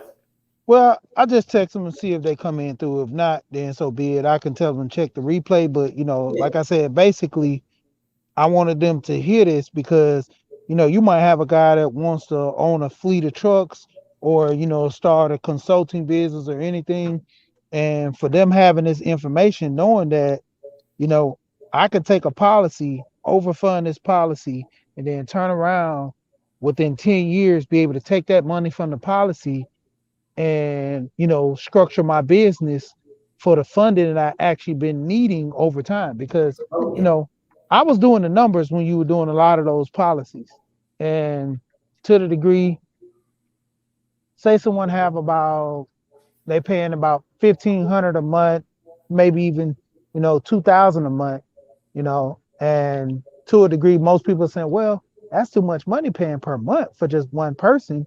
Yeah, but you can also build a trust, put Mm-hmm. put a trust or start a contract, get multiple people to put in on this, and the more the merrier. Let's say we have a policy that's structured out at $1 million, Mm-hmm. and you have about 5 people putting in 200 a month. Basic regular policy. Most people can afford that $200 easily a month, which Mm-hmm. equivalents to $1,000. You know, but I know with that policy to have hit it for 1 million, you would have to have at least about 15 to two, close to that amount, depending, going on a person's health, age, and all that stuff, you Right. know. But having a policy like that set up to where, let's say, someone that's in business and can afford that much money, or, to a degree, a lot of guys who say they're in trucking make money like that, you put them in the mindset to where they're having to put this money aside each month or pay that the annually, you Mm-hmm. know, pay it up front annually. 12,000, or let's say 24,000 a year. It's just saying it's like a regular, payment that they're paying on a fleet of vehicles or paying, to the degree. If you have it in the in within the budget to pay that $24,000 each year for 10 years, and you're not doing the math, 24,000 going into 10, what that is, two 240. hundred and yeah, 240,000. Mm-hmm. But then you push the $240,000 policy that you've been paying for 10 years, going in at 7%, 5 to 7% each month. That interest alone. Mm-hmm. See, I just sit there and play with numbers like that all day, and I'm like, okay, well, my thing is to get to that point where I can have that fund set up to where if I don't have the money, I can schedule people around me to do this, and basic trust, Yeah. or a contract to the degree. Let's say if I do die within 6 years or 4 years of that policy, the full amount is being paid out. Yeah. But if I don't die within those 6 years or so and it gets to 10 years, once again, the full policy is paid out. Mm-hmm. So it's just a food for thought. I'm going to go ahead and go back on mute. Well, I'm gonna go ahead and show you what you asked for, right? So I'm gonna ask you to come off of mute and interact with me while I do this, because I'm gonna need to ask you some questions as we go. Okay? Okay. Okay. So we're starting with your age. Now we're gonna do it like this. All right. We're gonna input the face amount. So we were saying putting in like the 1,500, right? You want to do a straight policy, or you still want to overfund it? We'll do straight policy on this one. Okay, so we'll do a straight policy. So we're gonna go percent of target. Okay, and hold on. We're gonna do annual this year. We're just gonna see what it is a year, right? Now, I have to do some playing around with this, so we're gonna do a couple of different numbers and previews of it, okay? Because Cool. I do some math here, and you'll understand why briefly. So this one is $6,300 a year. Okay, but this one isn't going to build you much cash value over the course of 10 years.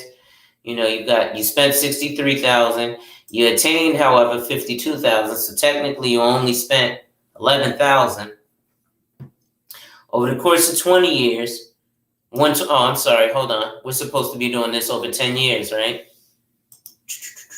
So we're going to do 49.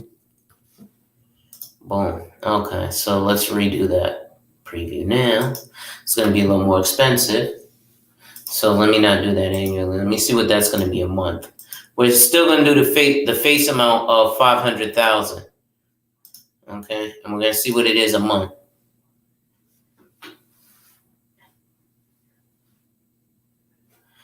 Okay, so with the face amount of 500,000, right? Just funding it regularly. Let me make sure I got this percent of target. 500,000 till age 49.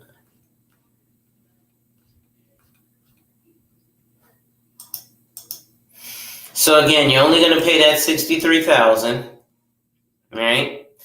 But at the end of 10 years, you've only got 49,000 of money to borrow against. You got 48,000 of liquid cash, right? Then the next 10 years, again, you've paid zero, so you've still only paid 63,000. You're age 59, but now you have 77,000 available to you if you decide to cash out at age 59, right? Now, we said we're going to cash out at age, 65? So at age 65, basically you made $32,000. You come off with $95,484 after putting in the initial 63.6. Okay, now this is just with straight funding it. This isn't overfunding it. So that breaks down to $530 a month. Okay, now that's decent, right? I mean, it's not terrible of a retirement, but you know, it's not the best thing on earth either, right? So let's change something now. Let's change, instead of just that, let's do a quick change here and see what happens. And again, this is why all life insurance isn't the same. You've got things like Mercedes-Benzes that aren't the same, right? You got the S-Class, then you got the SLA or the SLK. You've also got the AMG. Then you've got even other aftermarket parts. You've got interior designs. You've got specific rims. Maybe you don't want the AMG rims. So again, this is set up. You're only going to be paying that $63,000. But now this one, you have an increasing death benefit. So at 65, you still, however, only have at 65, now you have 87,000 available to you. 86,000, I'm sorry. Oh no, that's 64, yeah. At 65, so we're going to stop paying at 65. You got $87,419 available to you. Okay? And this is still just regularly funding the policy of $530 a month, just like this one. But I changed a couple of things to increase the benefit for the client as opposed to for the company or the representative. Okay? So now let's change one more thing. Let's see what else I can do to make this, again, you're only paying it for 10 years, right? But why is it that it's still overfunded?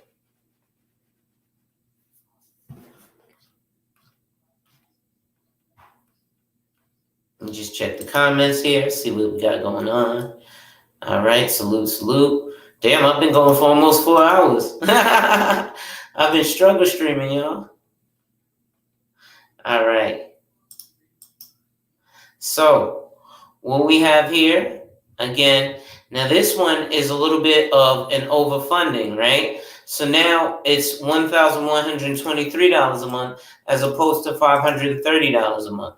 But again, now over the course of 10 years, you've spent out of your pocket $134,000, so substantially more. But after 10 years, you've got access to $142,000. Now remember, you stop paying it for 10 years.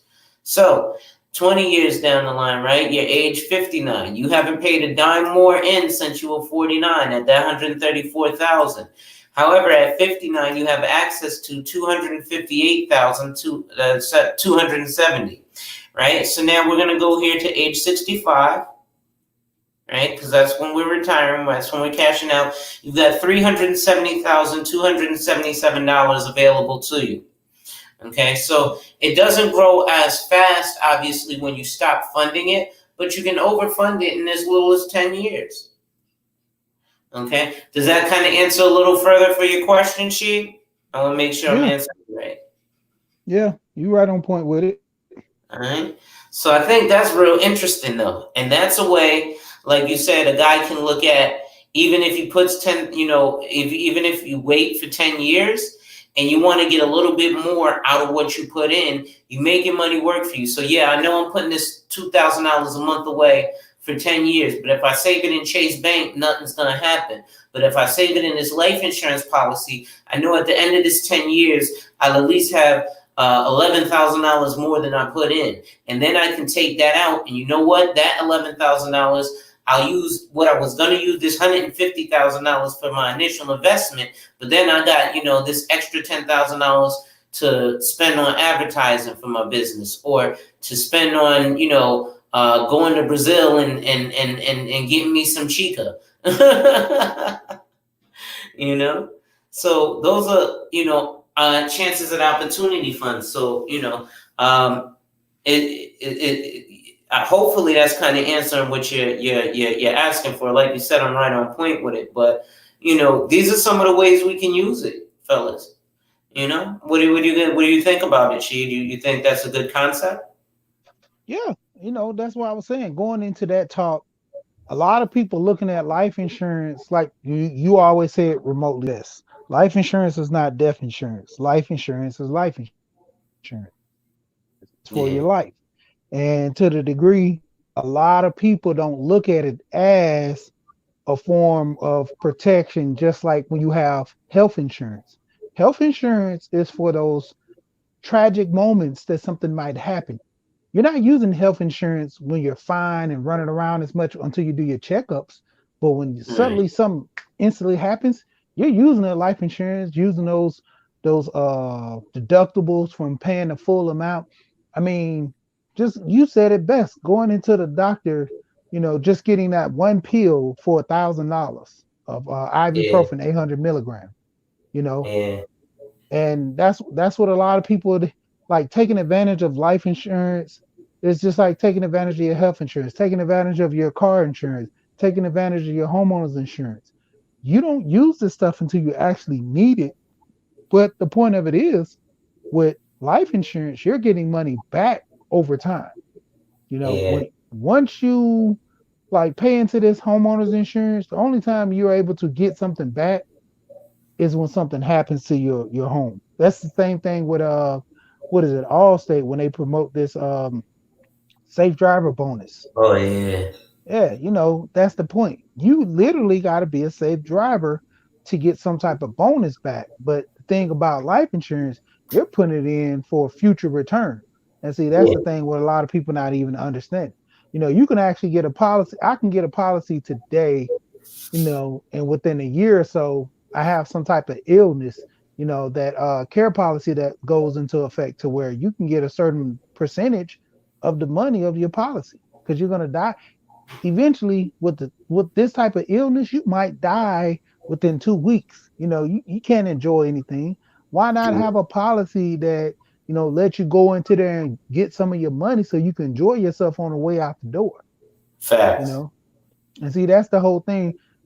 Nobody's thinking about the future, or the what if until it happens. And that's what people get caught off guard. See, the younger kids are getting it battered nowadays more than anything, because back in the day, at least you had the boomers and the Gen X's preaching, saving money and finance to most of the kids that will listen.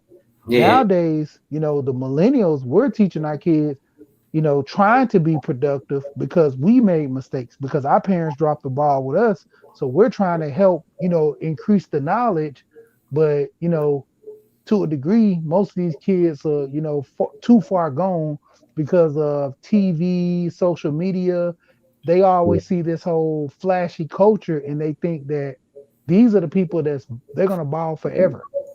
I mean, when the Mhm. last time you seen who was it? Let's go with Kid and Play. Those guys were on top. The prime house party 1, 2, 3. Push in a 4. You know, Mhm. like what are they doing now? Kids are a DJ and Play. He just doing his thing, promoting and doing stuff behind the scenes. But the point of it is, you don't see the flashiness now because they dropped out of the limelight. Yeah. And like I keep saying, the whole thing about the whole drugs, the 9 to 5 or whatever kind of lifestyle, everybody looks at the glorified stuff, but nobody's looking at the bad that comes behind it. Mm. And that's the whole thing, looking towards the future. That's why I was saying, you know, you should have more people coming on. Like you should do some more videos, do some research, or find some people, talk to some people, that had life insurance policies and made it a big thing. What's her name? Kelly Rowland talks about it, having life Yeah. insurance. With her family and stuff being a big thing. Yeah. And providing generational wealth. I mean, to a degree, people don't like it, but Trump has gained a lot of success off of his family. But Yeah. his family, they created generational wealth by passing down the money. I mean, the Waltons from Walmart, they're a Oh great yeah. example of that.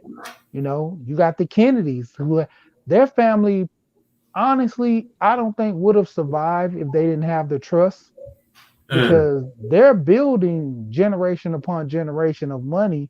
And with that trust, everybody's being taken care of because Yeah. everybody knows like family goals and family values. That's why I say in our community, we have this whole me complex to where we only focus on us, and Mm. I got mine. I hope you get yours. You know, let's say somebody in your family dies. I hope they had life insurance because I ain't giving them no money on no GoFundMe. But the point of Mhm. it is, if you have the discussion beforehand, you won't have to worry about that. That's why I try to implement to my kids. I'm doing this for what if, but if nothing happens, you can take money out and still live. You know, and that's the benefit of the life insurance, getting that monthly interest versus getting a yearly interest return on a bank. Mm. That's why I was saying about the 401k. I'd rather go ahead and put my money in life insurance because I know when the market crash, everybody's gonna have to pout face, and I'm gonna say, what's going on? You're still not getting your 7%. What 7%? Who do you bank with? What is your bank? When I yell about that rate, 5 to 7%, they always say, "Well, who do you bank with?" I say, "Oh Mm. no, this is just my life insurance policy." Life insurance, you know. Not getting that 5 to 7%. Exactly.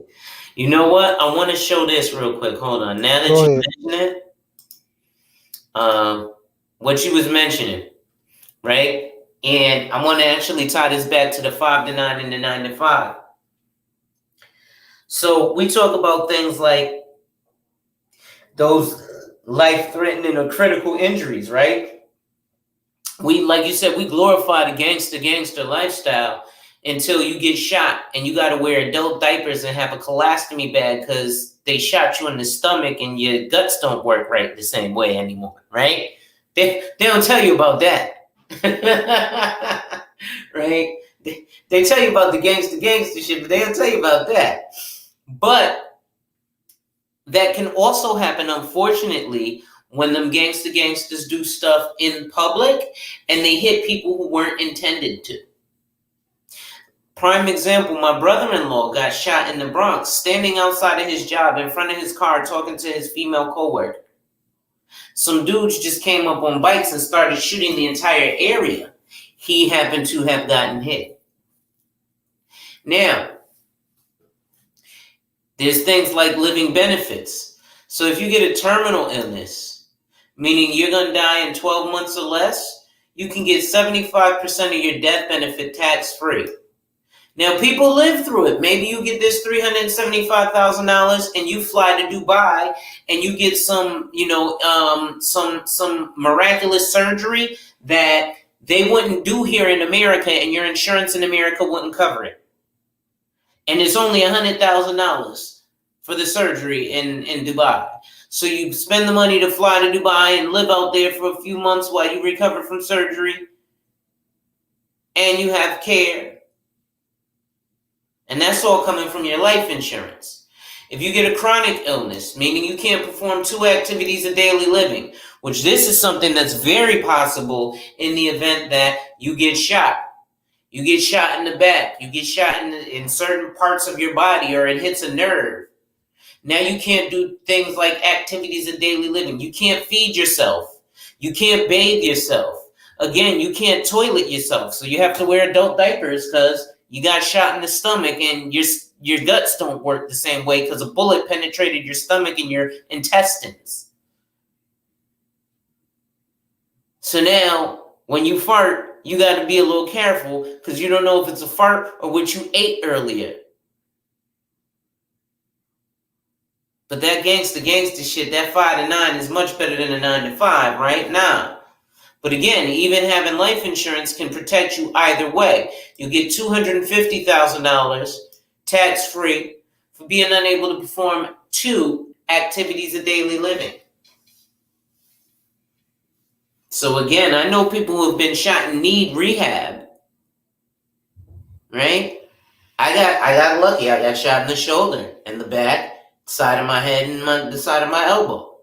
But had that bullet been a smidget further that hit me in the head, or a smidget further that hit me in my right ear, or a smidget further that hit me in the chest, to the right or the left, it could have hit a vital organ. Or what about my brother who got shot in the hips? Can't walk now. Well, he can walk, but now he got to walk with a cane. Feels constant pain. I told him, oh, bro, it only gets worse. Because then it starts to stiffen. See, right now you only got shot less than a year ago. So your body is still recovering from shot, building up the scar tissue. You got to keep working it out, because once the scar tissue builds up and it starts to get stiff, it hurts to break up that scar tissue. Thankfully, I went to the chiropractor, and oh my gosh, when he started working on my shoulder, breaking up a lot of that scar tissue on my left shoulder, boy, oh boy. I apologize for gallivanting off on the rant, but, I do those kind of things. So then we're also looking at a critical illness. So this is things like end-stage renal failure. You get dialysis from the sugar.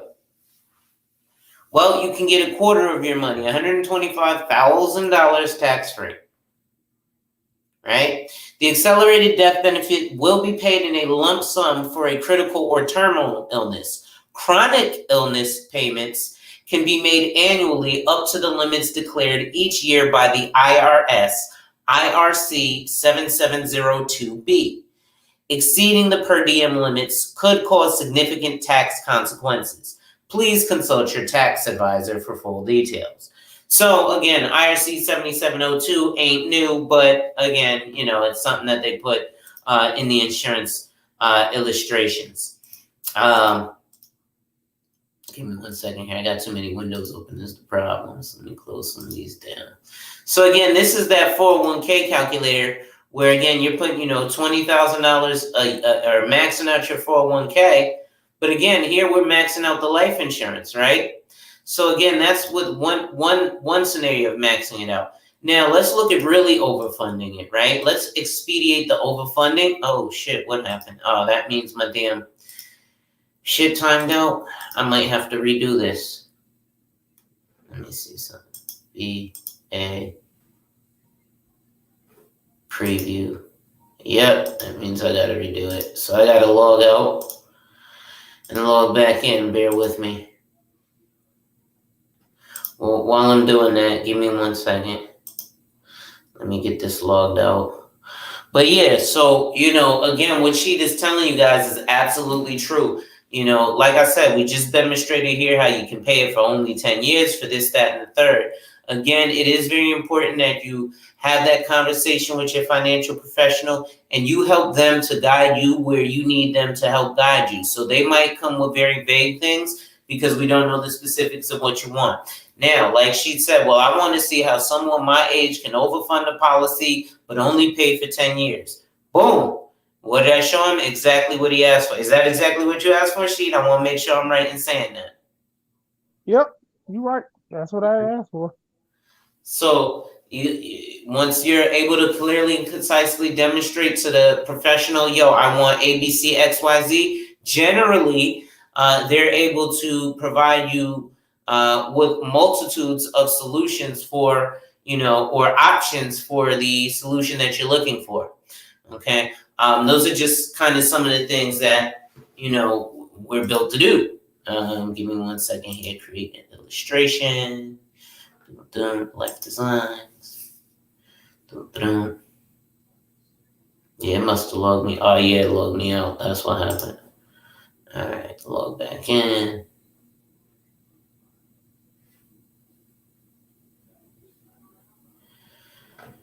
I gotta call my brother. This dude is evading me. Log in. 1 second there.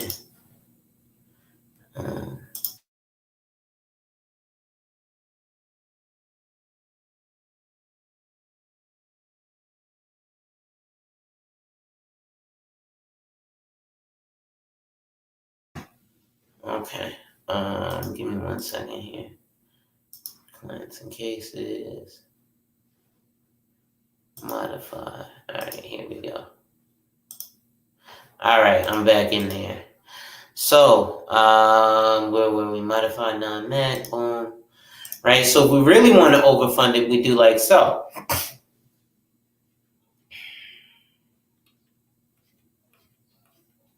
And again, just so you see here, they literally tell you the specific qualifications for each. Again, terminal illness is the presence of an illness or condition where life expectancy does not exceed 12 months. Okay. The next one, the chronic illness, the inability to perform at least 2 ADLs for at least 90 days, or the presence of a severe cognitive impairment. So again, continence, transferring, toileting, bathing, eating, dressing. And then critical illness is the diagnosis of any of the following illnesses or conditioning.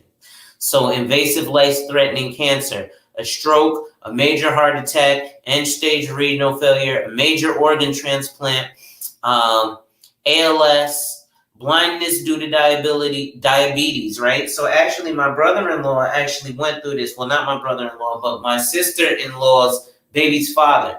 He was buying phone posits like a mofo, and I tried to just get him to get a disability insurance policy, not even life insurance. But I failed to realize that here, had he had a life insurance policy, the condition that happened, he's legally blind now because he has less than 30% of his vision due to the diabetes that he had. So this would have actually paid him, if he had a $500,000 policy, $125,000 for that. Major burns. If you get into a coma, if you have aplastic anemia, if you have a brain tumor, if you have an aneurysm, if you have heart valve replacement or artery bypass surgery, right? There's actually a story here that says, meet Kelly and the impact of living benefits. So it says, Kelly bought this insurance coverage, and 5 years after purchasing the policy, was diagnosed with stage 3 prostate cancer and was off work for several months. Kelly exercised the critical illness benefit to help pay for medical bills, the mortgage, and other daily living expenses. Without the money from this benefit, Kelly would not have had enough money to cover many of these expenses. So again, this is an illustration. The purchase profile was a male, age 44. He was preferred non-tobacco, so he had a great health standard. His initial specified amount he purchased was $500,000. The critical illness amount was $125,000 available. The total premiums paid, meaning the total that the insurance company paid out, was a total of $142,822.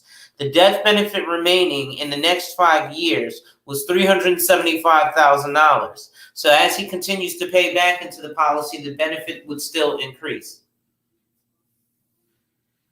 Okay. Now, we're overfunding this policy again.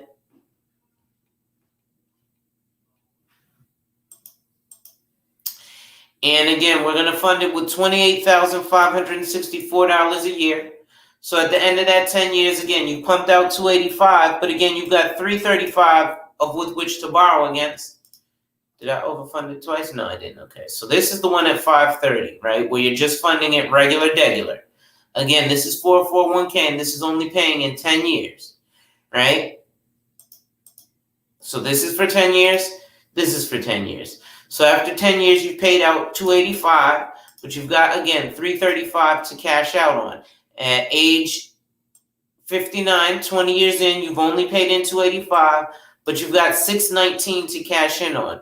We're cashing out at age 65, where you've got $886,000 of with which to retire upon. So does that not seem like pretty cool or what? Because that seems cool to me. Yeah. I mean, pretty much for the most part, can't get mad at that. Yeah. I think, like I said, all this stuff is stuff that even if you're going to go to 5 to 9 route and do it for your homies, you can still go to 9 to 5 route by having a life insurance policy that you overfund and get right. Like I said, man, the Colombian cocaine cartel had $80 million worth of cocaine money in life insurance. But I've been going for 4 hours now, bro, so I'm getting ready to hop off and go get me something to eat. Any last words? Hey, man, like I keep telling people, holler at Alonzo about the policies. Yeah, man. We, like I say, we here, we gone. But, to the degree, man, hey, I keep telling people, I don't want people in this space, let alone to be 60 years old, 50 years old, talking about they getting their life together. This is the stuff right now that I'm saying that people need to follow the trend and get on board when it comes to money, because when are you going to get your life together? 60, 50? Like I told you, the lady, 60 years old and trying to get a whole life policy, and she's mad because she got to pay upwards of $100 and some, and that was cheap compared to what I was looking at, that she would have got a quote at least about 200 some. She's talking about having some money within 10 to 20 years. I was like, me being a financial advisor, I would have told you 10 to 20 years, you trying to have at least about 20,000 or something in there. $100 ain't gonna cut it. I mean, $100 a month ain't gonna cut it. 12, that's $1,200 for the year, and then you turn around and do 10 years with that $1,200. It's not even remotely close to 20. So, Well, a lot of it people don't get. That's part of what the advisor's job is to do, is try to relate it to them. You can lead a horse to water, but you can't make him drink. And it's important to have those conversations multitudes of times, right? So what I don't like in this profession is we give people what we call like the Best Buy effect, right? So what I mean is people don't feel afraid or ashamed or embarrassed to go back to one if you didn't do business, or if you did and you want to change something. You can go back to that original guy and say, hey, listen, I changed my mind, or I'm ready now. I know, last time I wasn't as serious. I'm a little more serious now, whatever it might be, or, not serious, but, I had a different mindset. I understand, things are a little different. I want to take a second look at it. And even if you don't do business that second time, guess what? If they're a financial professional that's worth their salt, they're going to say, okay, that second time it didn't work out. Guess what? I'm still here. I'm able to help you. And if I can't help you specifically, because let's say you're in your, 50s or 60s, guess what you have? You have friends and family. So guess what you can do? You can say, listen, look, little cuz, look, little nephew, look, son, daughter, whatever. I am, X years old. I want to get myself together. But what I would advise you to do, is go see this person and talk about A, B, C, X, Y, Z. It ain't worked out for me because at my age, it just can't work. And you know what's funny, She? Because people don't look at life insurance as an investment. So what happens is they think, well, okay, I ain't got to worry about the life insurance then at such an age. I'll just worry about investing. But investing is not about timing the market. It's about time in the market, which is why Warren Buffett at 85 still has investments in the market from when he put them in like the 1930s, right? He lives off the dividends. You don't create generational wealth by going into the stock market, and when it goes up, you cash out, right? When it goes up, you live off the dividends and you keep your investment there. You may cash out some, but you keep your initial investment there to preserve capital. And what happens is we don't get taught about investments or the way that investments work, and that it is time in the market, not time in. So we're under the impression that when we get to a certain stage in life, we have the ability to find some magic pill investment or some crypto coin that is going to overnight turn our, hard-earned, hard work for $27,000 in our retirement account at 50, because I've seen people at 50 who have $30,000 in their investment account or their retirement account, their 401k, right? I've seen people in their 60s with, 200,000 and less in their 401k.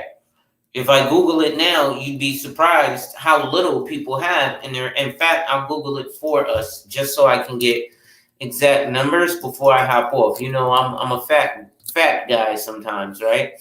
So let's see. What is the average 401k? I mean, it's just funny how, we think there's some type of magic pill, with health. We think there's some type of one stock that can blow us into the future to become rich. I mean, honestly, Bitcoin to me was considered an anomaly. I mean, who would ever thought that it would have got big like that? And a lot of people took a gamble and they paid off. I mean, personally, in my opinion, I talked to several people that said that, dealing with the coins, it's kind of hard for them to get their money on certain exchanges. So, a lot of people don't weigh their options before they go into these whole effects and try to, see what's the best outcome for them. But to the degree, steady wins the course.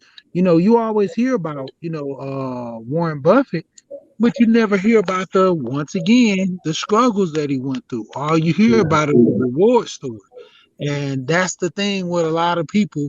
They want this whole get rich quick, instant, you know, it takes hard work and dedication, staying the course, knowing that I have to pay this policy. I keep going back to, like I tell my wife, you know, right now this is something that, it's a bill, but to a degree, when we get older, it's gonna be a luxury, and she's gonna be like, man, I'm so glad that we end up getting policies. I'm glad that the kids got policies to where, I was on a panel one time and the guy was saying how he would leave his child like $5,000 or $10,000 when they got married. And I'm like, but why not get a policy and put that money in the policy and let it grow over time? Pay money into the policy. And if you don't want to pay money into the policy, pay it up front. You got 10,000, you got $30,000 to pay up front, pay it into the policy and let it mature over time. I'm quite sure that an annual premium of, let's say 2,000 each month, go ahead and pay that up front for the next 10 years. And if so, you got to pay more after that 10 years, then there you go. Quite simple. Go ahead. So yeah, real quick, in terms of, because I just Googled it, so I'm going to put it up here, 401k, because I want people to understand these numbers that I'm telling you are not astronomically small or crazy. Like I said, someone 50 had about 30,000 in their account. Excuse me. Right? So I just went to Google it. What is the average amount of money in a 401k at retirement? While the 401k is one of the best available retirement savings options for many people, only 32% of Americans are actually investing in one, according to the U.S. Census Bureau. Okay, and the average 401k balance by age. So the average balance by age 25 to 34 in a 401k is 26,839. But the median, meaning half of them had less, half of them had more, was 10,402. I would assume more it's closer to more had closer to this in this age range of 25 to 34. Oh, what just happened there? I just clicked an ad for a 401k rollover. Right? Now, let's look at ages 35 to 44. So they say the average is $72,578, while the median is $26,188. So again, like I said, that person who's around 50 had about a little bit more than this, about 28,000 in their account when they rolled it over with me. Okay, now let's take a look at ages 45 through 54. Now we're actually looking at retirement, right? Because now we're like, damn, I got like another 20 years, right? When we're hitting 40, we're looking at retirement, right? In you and me's age right now. Shit, I'm 38, right? So now I'm looking at, wow, I'm gonna be retiring in like another almost 30 years. Another 27, 28 years. That time went by fast. I remember 20 years ago, I was 17. Just getting into the workforce. Right? So now 25 to 54, they say the average is $135,777, and the median is only $46,363. This is what somebody has to retire off of and live the rest of their life. Now, again, this is a balance that they're at. Most people are closer to the median than the average in this particular scenario. The average just happens to be boosted up because you have people in these age ranges who have astronomically large amounts. But the majority are closer to this. Even the ones who help push these numbers over. Right? Ages 55 to 64, 197,322. But still, even as an average, you have less than a house saved for your retirement. So you're supposed to live off of that. But the median is only $69,097. There are two more rows of this. Because again, there's the age of RMD, which is 72 and a half, right? So you might want to retire at 72 and a half. Right? And then let's see here. So the average for 65 plus is $216,720. But it's actually lower than those who are age 55 to 64. So 65 plus, when you're definitely retiring, you've got, basically you saved $1,000 a year for your entire life from birth to 65. And then you have the rest of your life, which according to our calculators is about 19.2 years, or until you're 80, almost 6, to live off of $64,000. But we have this thing called inflation. Do you think you can live off of $64,000 for the remainder of your life? That's funny. Even with you paying your house off, paying your car off, being able to not pay anything but, majority basic bills, light, water, gas, car insurance, you're this age and you're going to be, not being able to eat what you want, take trips. Your trips are going to be a minimum of just going to see the grandkids and coming back home. Yeah. Yeah, but go ahead. Okay, so yeah, this is where their balance is. I'm sorry. This is at age 65 again, so maybe 138,000. But still, that's what you've got to live off of for the rest of your life. Right? Which again, the calculator showed us at 65, 66, you got 19 years after that on average to live. But that's not going to be them big checks of $1,000 a month. You saw you had to put $350,000 away to start getting a payment of $1,600 a month for 20 years. So what do you think $138,000 is going to give you? Like $500 a month. I sat with a guy, like I said, in the Bronx in 2012. He retired 1 year early, so he got 75% of his pension. It was like $238 a month. You know what? This guy was feeling so disgusted because in 1973, when he got started that job, that was a lot of money, $238 a month. Man, I'm going to retire good. But what is $238 a month in 2012? A cell phone bill. Right? I remember it actually very specifically. That was about my cell phone bill. Why I had 3 cell phones. I had my BlackBerry, my wife's BlackBerry, and my cousin in college, her cell phone. Right? But listen, I'm going to get ready to hop off of here. Thank you, She, for coming up. Thank you, Rob, for coming up. Thank you for everybody who watches in the playback or who's watching live. Right? Make sure y'all hit that like, drop a comment, subscribe, and hit that notification bell so you're made aware every time I release new content. And as always, share, share, share.